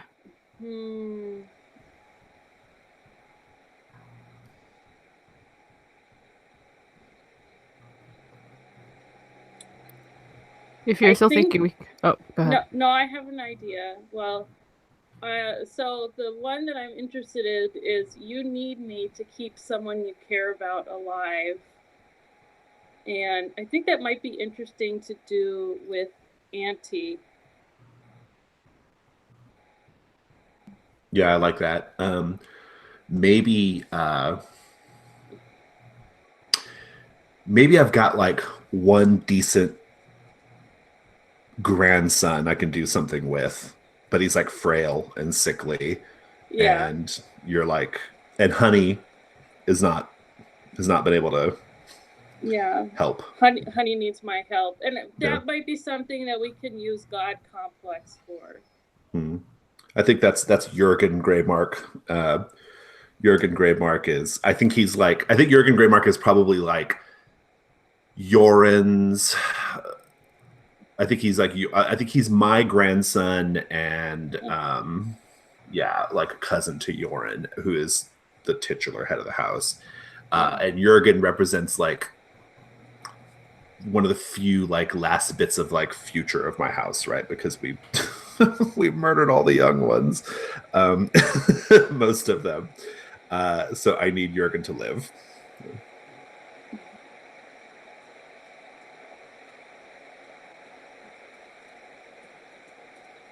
Okay, let's go back to what was your other one, Vivia? So there's two. It's you have encountered me and fear me and it, and then you have heard me speak my love for it and were moved. So if I've already like done this whole pact with the Grey Mark House and Auntie's aware of all of my stuff, I mean, she could have still been moved by my love for it, but it's none of those seem to perfectly line up to me. Yeah, I think the interesting thing in our backstory here is the fact that we had to go to the church to save ourselves, right? I mean, I have like power from like the fact that I hit it with Yogg, but like there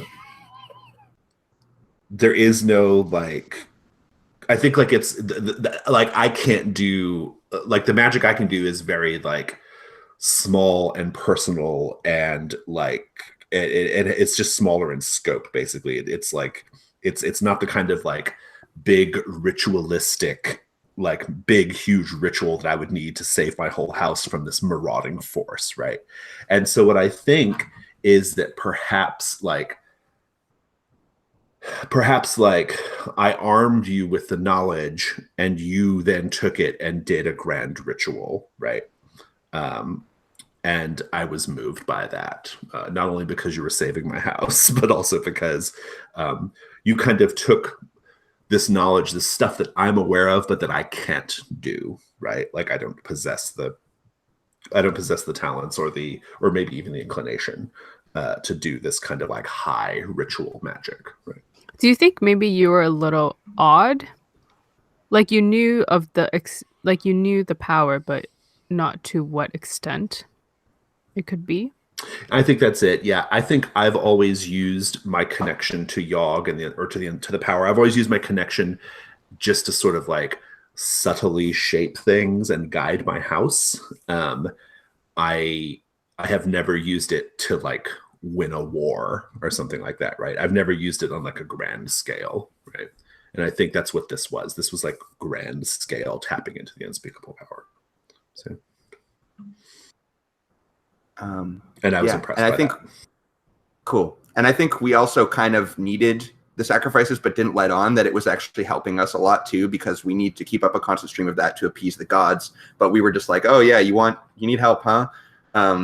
But I did also need the knowledge that you granted me to perform. I'd also like to suggest that like, in terms of like the public's perception of what happened, the story we sold was that all of the Grey Mark, the Grey Mark youths went on a holy mission for the church and into a dark and uninhabitable land, and they made a great sacrifice for the church, right? Like there's a whole like kind of we people don't just know that like, oh yeah, we just like sacrificed all the kids, right? Yeah, exactly. It was like a holy mission, right? So they even maybe thought they were going on a holy mission until they showed up and the Chris knives came out. So yeah, we're really good at spinning stories of sacrifice and why people are dying. I even imagine like some of them like pleading with me, like, grandmother, what's going on? And I'm like, shh, be quiet. Just put my finger on their lips. Don't worry about it. Jeez. Okay, we have all of this. Good. I want to jump into some actual role playing. I put your entanglements in there, and I'm gonna highlight one of them for you. Oh, we have to highlight stats too. Oh my gosh, this game. Okay. Okay, very quickly. Highlight stats. I'm sorry to cut that off, but highlight stats because I want to jump into it. So highlight next time, do we? I guess we could. Yeah, we could just do some intro stuff. Yeah. Sure. Let's do that. I want to see. I'm very intrigued by everything that's happening, and I want it to come out and play. Good idea, lol. So let's Okay. Soul Dove. Yes. Soul Dove? Yes, Soul Dove.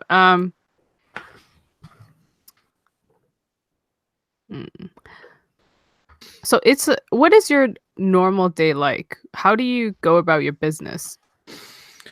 I imagine that it is that sort of trying to get some time to myself to kind of go around and view things and check things out in the city. But then there's the 2 or 3 hours of having to deal with, well, in the market, they're worried and the geese got loose and blah, blah, blah, blah, blah. And all of that boring stuff before I can push that aside and maybe go and talk to some of my subordinates about, the real problems, the real pressing things. And maybe hearing back from people we've sent out to other places. I was thinking that isolation that we mentioned before is a little bit geographic, but it's also that the other noble houses and things, keep us at an arm's distance. So I'm still trying to figure out how to fix that as a problem. And so I'm trying to talk to diplomats and people that know about that, but it's not my forte. Like I look at a map and I'm like, okay, well, so what do we do? I'm asking smarter people about that. Okay. So Vivia, okay. Sweetie. Okay. So you're in a meeting with what is an emissary from the House of Zagane. And I think it's been going on for a couple days now. It's not going as well as he wanted it to. They've been demanding a lot more. Even just like maybe like not an actual monopoly, because that's probably not possible, but they want like a very like unreasonable percentage of your export of like rare woods and like carvings than you're willing to give in exchange for getting you a place within this like alliance between the neighboring noble houses. I think that's probably by about day 3, I probably hit my limit on that kind of thing. I'm not bad at talking, but it is not my first choice of ways to handle things. So I will look at the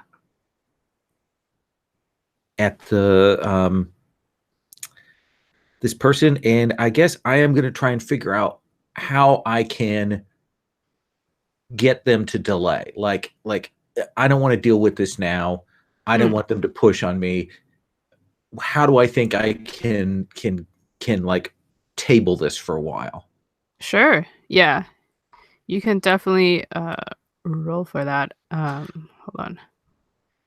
So the emissary is kind of like what you think of like as a stereotype of these kind of people. It's kind of it's like a pretty rotund man, and just kind of pompous, and does a lot of clearing of his throat to establish his importance. You can definitely roll for it. Let me look at the basic moves. I'm pretty sure there is an equivalent of reading. Yeah, so you can study the sitch, or I guess in this case you're studying a person. Okay. So I'm going to roll with Sly, which is +1. Yeah, Roll and I these have dice. a roll for your party within the other. And now we have the dice levelly spin, which is awesome if you haven't seen that already. What? The dice spin now, so you can tell that they rolled. They only spin for the person who's rolling, and you don't see them. But so that's a 9. Plus 1 is a 10. Wow. Okay. So you can ask from the list. What is this emissary leaving out? What is not being said on the table? What is he hiding? So this emissary was has been, let's see, how do you know this? So you see him, and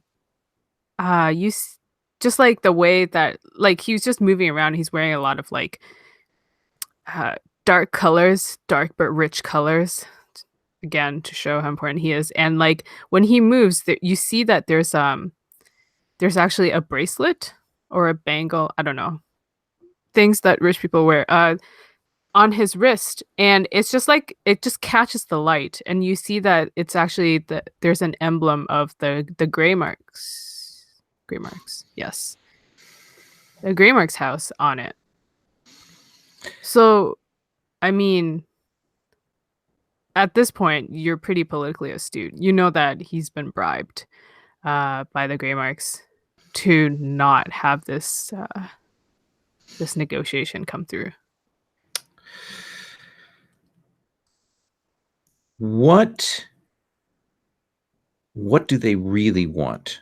Like really deep down at this moment? This guy? Yeah.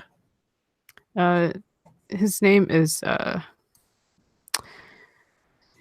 Josephus, by the way. Okay. He wants you to lose your temper and kick him out. And he's looking at you like in that expectant way with his arms crossed, like, come on. I know the kind of person you are. Aren't you gonna flip out?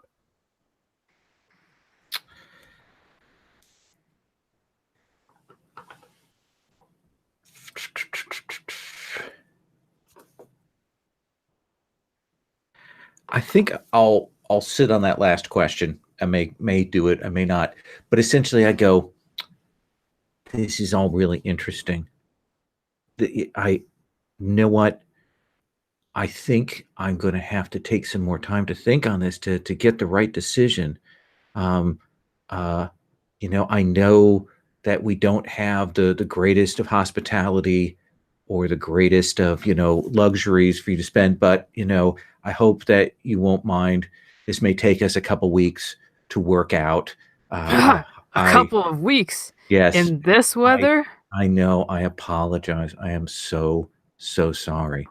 Well, meeting adjourned, and then I will leave. That's ridiculous. And he kind of like splutters after you. Okay. Auntie. Oh boy. Auntie Greybone. And Sweetie. How often do y'all meet to the like with Jurgen?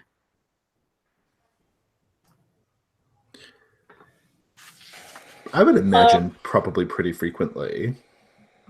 Yeah, probably at least like once a day or once every 2 days. And where is it at, like the Grey? Oh boy, the Grey Marks estate. Yeah, it's at our big, you know, essentially it's kind of like a small castle, I suppose. Mm. And how do you usually go in, Sweetie?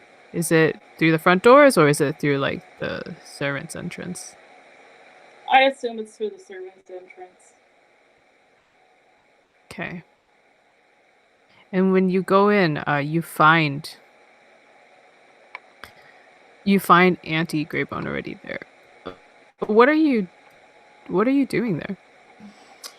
Aside from waiting. I think Jurgen is laying in his bed. He's fairly, I think he's probably like 14 or 15 years old. He's very, very thin.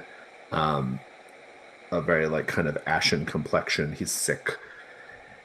And I think when you walk in, you see me, I'm sitting next to him, and we just see me leaning in, my black cowl kind of like occluding my face and almost occluding his too. And you just like, and there's just like a whispering. I'm just whispering something into his ear. By the way, so you said that he's promising. Is he like a very intelligent and obedient boy, or is he rather devious? He is alive. That is his principal quality right now, because our house is otherwise married to are either like infants, married already, or too old, and he has the quality of not being dead. That's it. I probably don't even know that much about him beyond that, to be quite honest. Excellent. Okay, so sweetie, you come in. Yeah, And- I have my like plague mask and robes on. The plague mask probably more for like the healer uniform than like there's an actual plague. Also, it's like, I get to hide behind the mask. Also, like, because I have pretty bad facial scarring. So is this like a normal kind of outfit for Yes. healers? It's like not a big deal. No, it's not a big deal. I mean, it's like a little bit odd that I wear it when it's not plague season, but it's not a big deal. Okay. Yeah, so I think Jurgen sees you first and starts coughing violently, like about to say something. And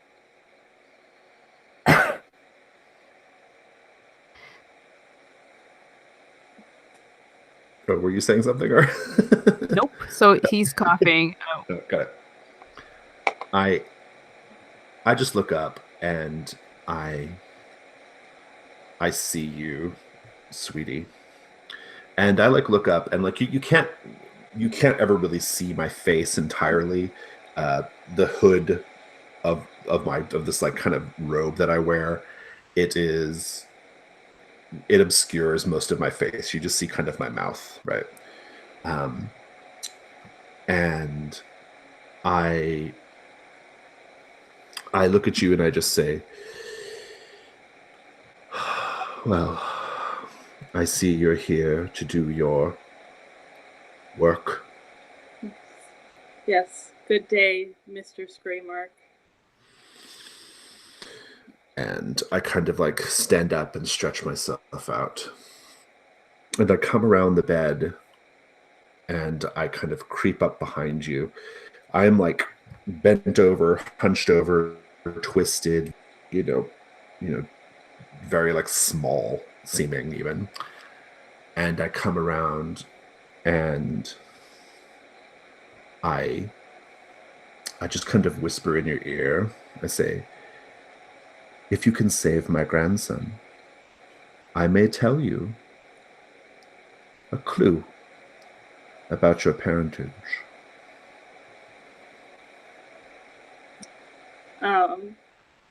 So I just kind of like tilt my head and like indicate that I've heard you, and then I take out like my healer bag, and go and start asking him questions about how he's feeling. Do you want to use what are your moves again? Let's see. You have healer and god complex. Do you want to use one of them? Yeah, so I think, I've been working with him for a while, so I know that he's in pretty bad shape. And I think I want to use God Complex to kind of create him like an artificial heart. Okay. And like give him a new heart. Okay. Yeah, go ahead and do it. Yeah, he's you can see the pall of death on his face. Yeah. This is his only quality is being alive, and that soon shall leave. So Agatha, I think you have to pick 1 or 2 conditions that I have to fulfill for God Complex. cool. Let me scroll furiously to get to that. And then I assume I will be asking Auntie for help. Like, for the ingredients. Or honey. Okay. So I think I'll pick 2 conditions because this is not within even remotely the regular scope of practicing healing. You have to practice first. You have to practice on something else. Some creature. Maybe another child. Probably better if it was another child, because then you will have a better idea of how that should work. And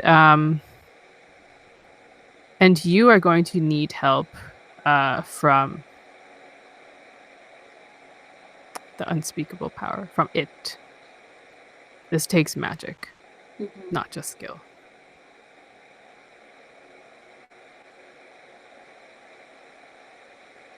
So, Jason, is Auntie still in the room, or did you leave? Whatever you think would be most interesting. I think I probably was just going to go about my day and leave you to it. But yeah, you may, if you want to come find me, you certainly can. Yeah. So first I'm going to go find Honey, my friend, and then I'm going to ask for her advice and help, and then I will go talk to Auntie again. Okay, so let's jump over then to Vivia. Huh.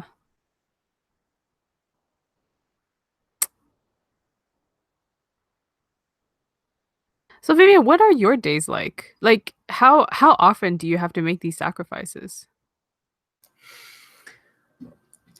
I think we try to make the sacrifices in larger amounts when we can. It's kind of like we're always trying to keep a meter as full as we can, and then perform regular day-to-day, just like fake rituals and prayers to appease kind of the public perception of what we're doing, as if that's truly what's asking for, benevolence from the gods, is just, getting up early in the morning and doing that kind of stuff. But I feel like it's probably weekly. We try to perform the actual rituals down in the catacombs or something like that.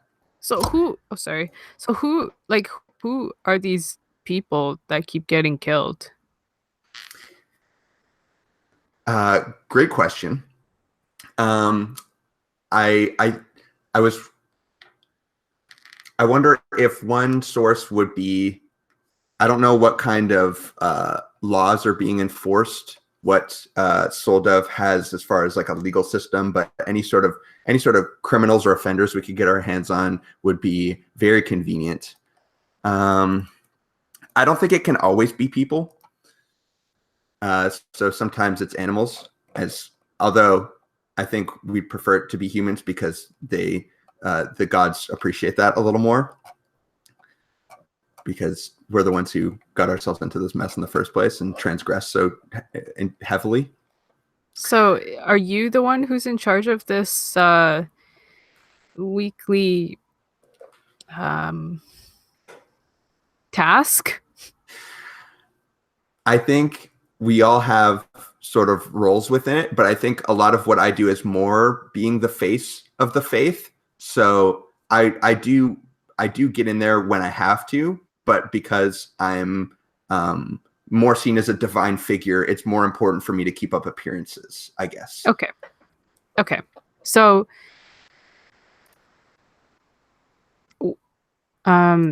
if your sister were to come find you, where would she find you? Akira. Yes. If it's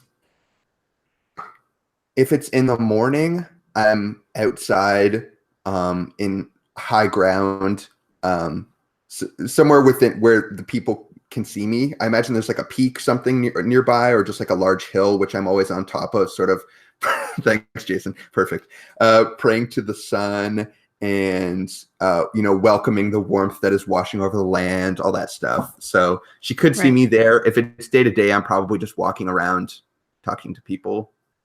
Okay. Yeah, I think she like, maybe you're just talking with like a believer or something, someone who came to sacrifice their hen, and she walks up pretty briskly up to you. I think she usually has a very elegant carriage, right? She the way she stands, or every single movement that she makes it's practiced, but at this point it's become second nature, just a sort of elegance in how she is. And she's still elegant, but seems a lot more hurried than she usually would be.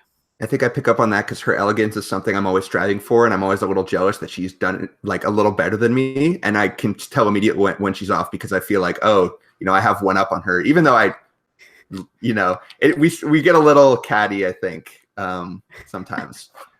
But I do have legitimate concern for what's going on. So yeah. So she comes up to you and says, "Sister," and places a hand on your arm. Yes. I'm just saying a brief prayer for this believer. Yes. And she like turns to this person and like nods at them, and then like turns, guiding your arm so that you can both leave. Right. I say, we must confer with the light. I will find me again, and I will impose judgment.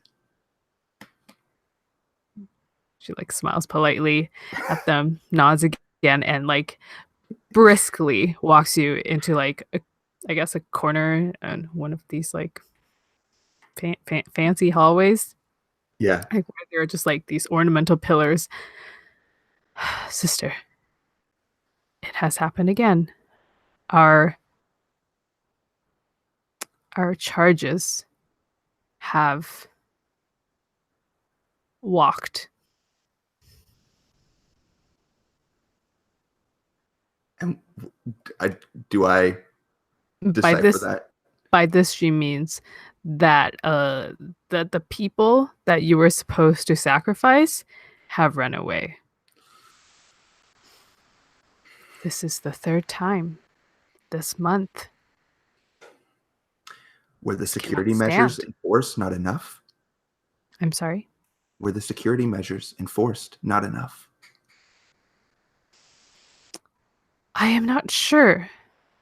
I have not conferred with the council yet, but I'm not sure. Before, when I brought it to them, they always just brushed me off with these excuses, but surely this is abnormal. And I fear that we are close to angering the gods. They will know. We must act. They always know. You must act. It was not I that let them escape. Yes, but of course it's I that must cover. Well, I will go to the bloodletters. Maybe they have some on the verge that we can take and pass off. We've done it before and they weren't happy the last time, but yes, do that, sister of mine. And what will you do? Well, I simply will have to confer again with the council. Conferring with the council. I'm the one who takes action. All right. Just You're make sure more capable than I am. Just make sure that whoever was appointed to watch them is disciplined, and maybe could be the first in line for the next ritual. That is very wise. I shall bring that up. It's just a moment of divine guidance. They happen often. She looks like super annoyed. But she nods at you elegantly and floats off. And So do you go find the bloodletters? I guess so. I said that I was going to do it. Yeah, I guess I'll just see if they have anyone, just ready to pass on, who's just probably not going to make it. Okay. I mean, speaking of the bloodletters, sweetie, you were gonna go look for honey? Yes. Where do you find honey? I think honey is in the storeroom, like organizing supplies, like the medical supplies for the house. Yeah, you totally find them.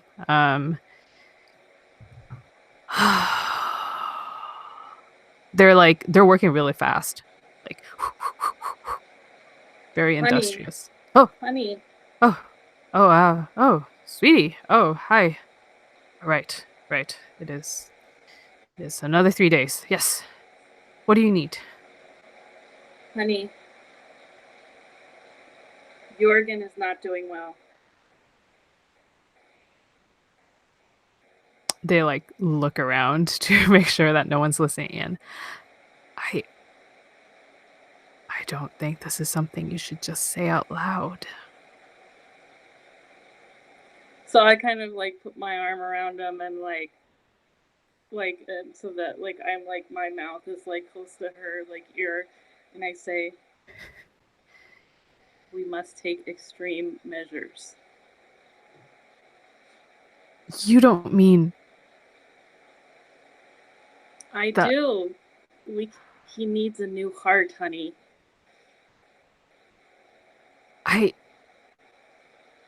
Oh, that's very exciting, actually. Yeah. So, this could be a breakthrough. We could discover more and bring it back to our teacher. Oh yes, but honey, we need to get him a new heart, and we need to practice. Right.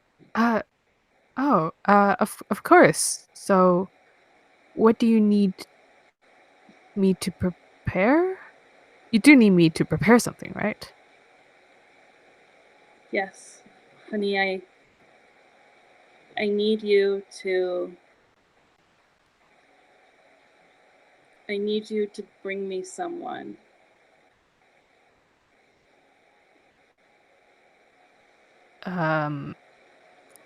By someone, do you mean a person?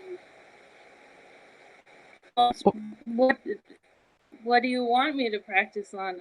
A pig? The chest isn't the same. I guess not technically, but you don't need. Oh, okay. Hey, what? Just think how many people we could help if we figured out how to do this. Right, but why?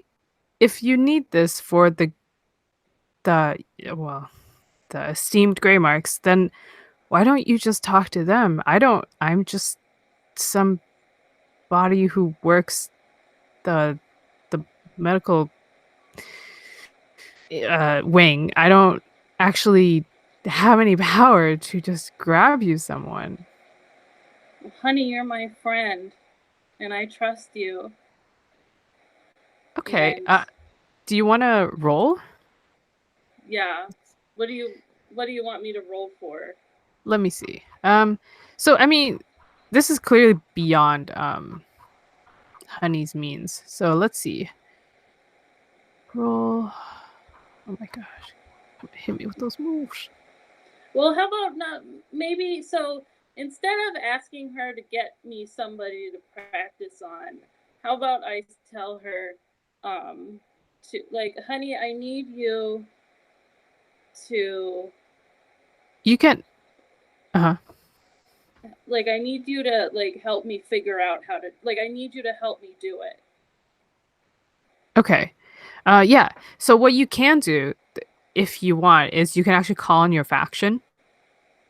Mm-hmm. So for help, support, excuse me, or to advance your agenda, and then you can spend your honor. Oh, right. Everyone starts with 1 honor. We'll do the honor thing for next session, but you have 1 honor that you can spend, and then you can roll with it, and then you can activate one of your benefits. Don't know if you picked. I have networks and inconspicuous. Yeah, Well, because we could. also we kind of need to do this like a little bit secretly, because it's not like, the master healers would not like approve of us doing such a risky procedure. Right. Yeah. Yes. Yes. So if you want, you can roll with that, or yeah, you can try to persuade with leverage, which is I think I'm gonna use my faction. Yeah, go for it. So I'm rolling +1. Yeah.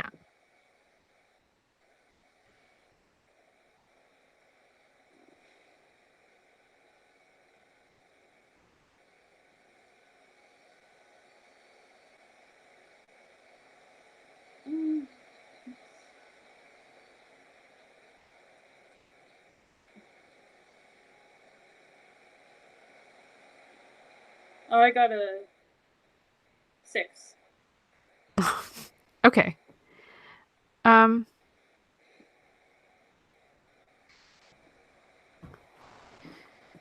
So. Go Sorry, I ahead. just want to plant the seed that if the faction thing doesn't work out, I am coming to the Bloodletters to look for nearly dead corpses, and this is definitely, we would be happy to help find some more. That if we're working together here, you might not know this, but just wanted to put that out into the world. But good luck. Well, maybe what can happen, because this this roll didn't work out, is like Honey like backs out of helping me. So what happens is, so you're kind of like here peer pressuring Honey to find you someone that you can kill, basically. Mm-hmm. And like Honey was very excited, for like the knowledge part, like learning experiment. Okay, that's cool. But then like realizing like, oh, like you want to kill someone before this. She gets this look in her eyes like, um okay, I don't sweetie, I don't know what's gotten over you. I mean, like I know that medical knowledge is important, but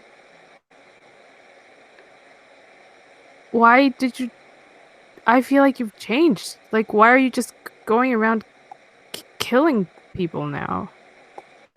I'm not going around killing people. I'm doing experiments so that I can help other people. I think I just get like really frustrated and like leave. Yeah. And I think like before you leave, you see that there's not just worry in Honey's eyes, but there was also a flash of fear. Yeah.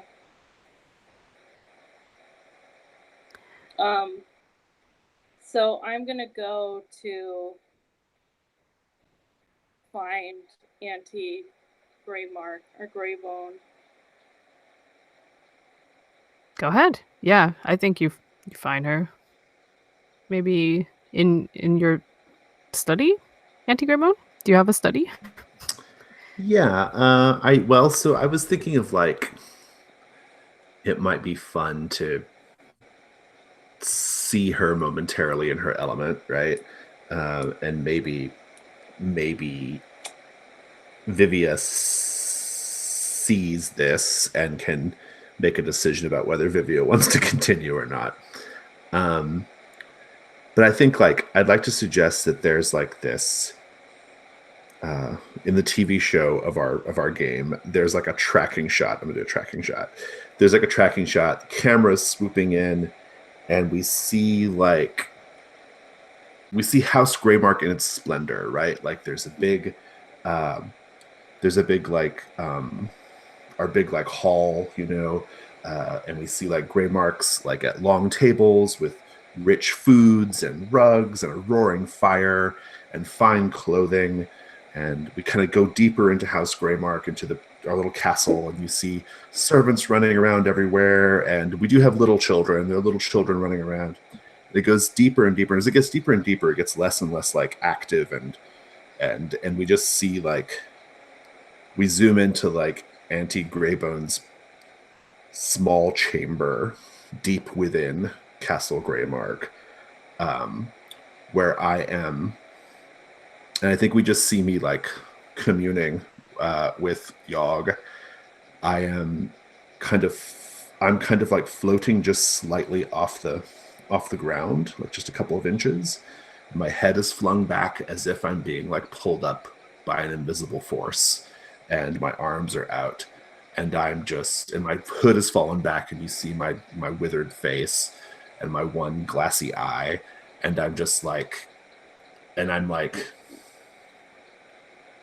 just having like I'm essentially like just like having like I'm in the throes of passion, right? Like that's kind of what's going on. And maybe you are looking through the keyhole and seeing that, Vivia. Oh, sweetie. Yeah. Sorry, sweetie. Yeah. Yeah, so I think, I kind of see that through the keyhole, and I'm like, you know, just like, I'm a little bit scared, but I'm like, I'm just like, she told you, she wanted you to save her grandson. So I do like the, like, knock on the door. And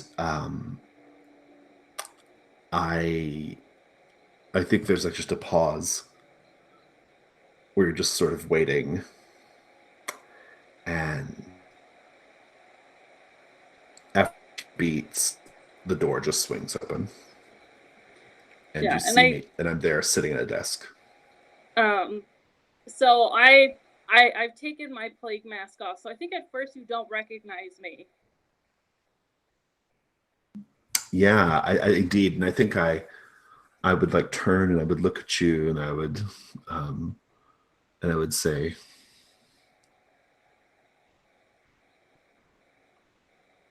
I would kind of like give you kind of like a, you know, kind of a sideways glance and say, "Who are you?" Mistress Greybone, it's me, Sweetie the Bloodletter. Ah, yes. You cut something of a different appearance without your bloodletter mask. So what's the verdict? Is my grandson going to live? He needs a new heart. The camera pans over to a bowl with dried blood stains in it.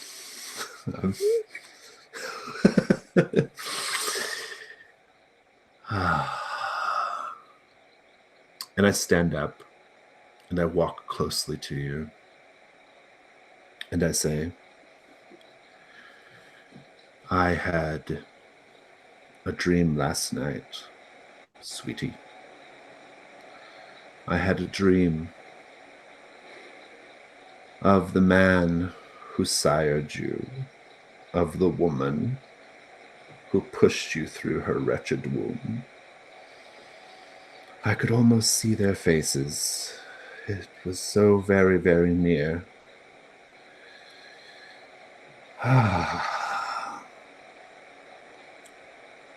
Wouldn't you like to know the details? Wouldn't you like to know what their hands looked like, the state of their clothing, if they bore any identifying marks? I need to get a heart. What are you willing to do?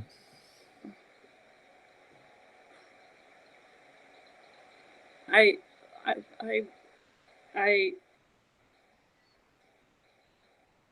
if I can get a heart, I can put it in Jorgen and make him better. The orphanage I plucked you from all those years ago hasn't moved.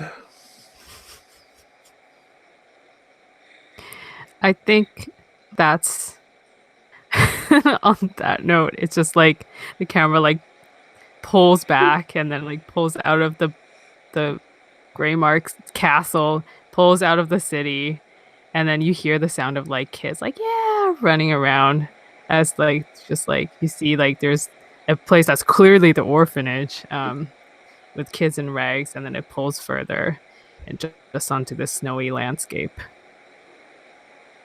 And I think that's the end of our first session. We have a lot of Nice. threads that we can go with for next one. Awesome. Thanks everyone. Awesome. Oh, thank you for running Thank it. you. Yeah, I think we can stop the broadcast. I'm going to stop the broadcast.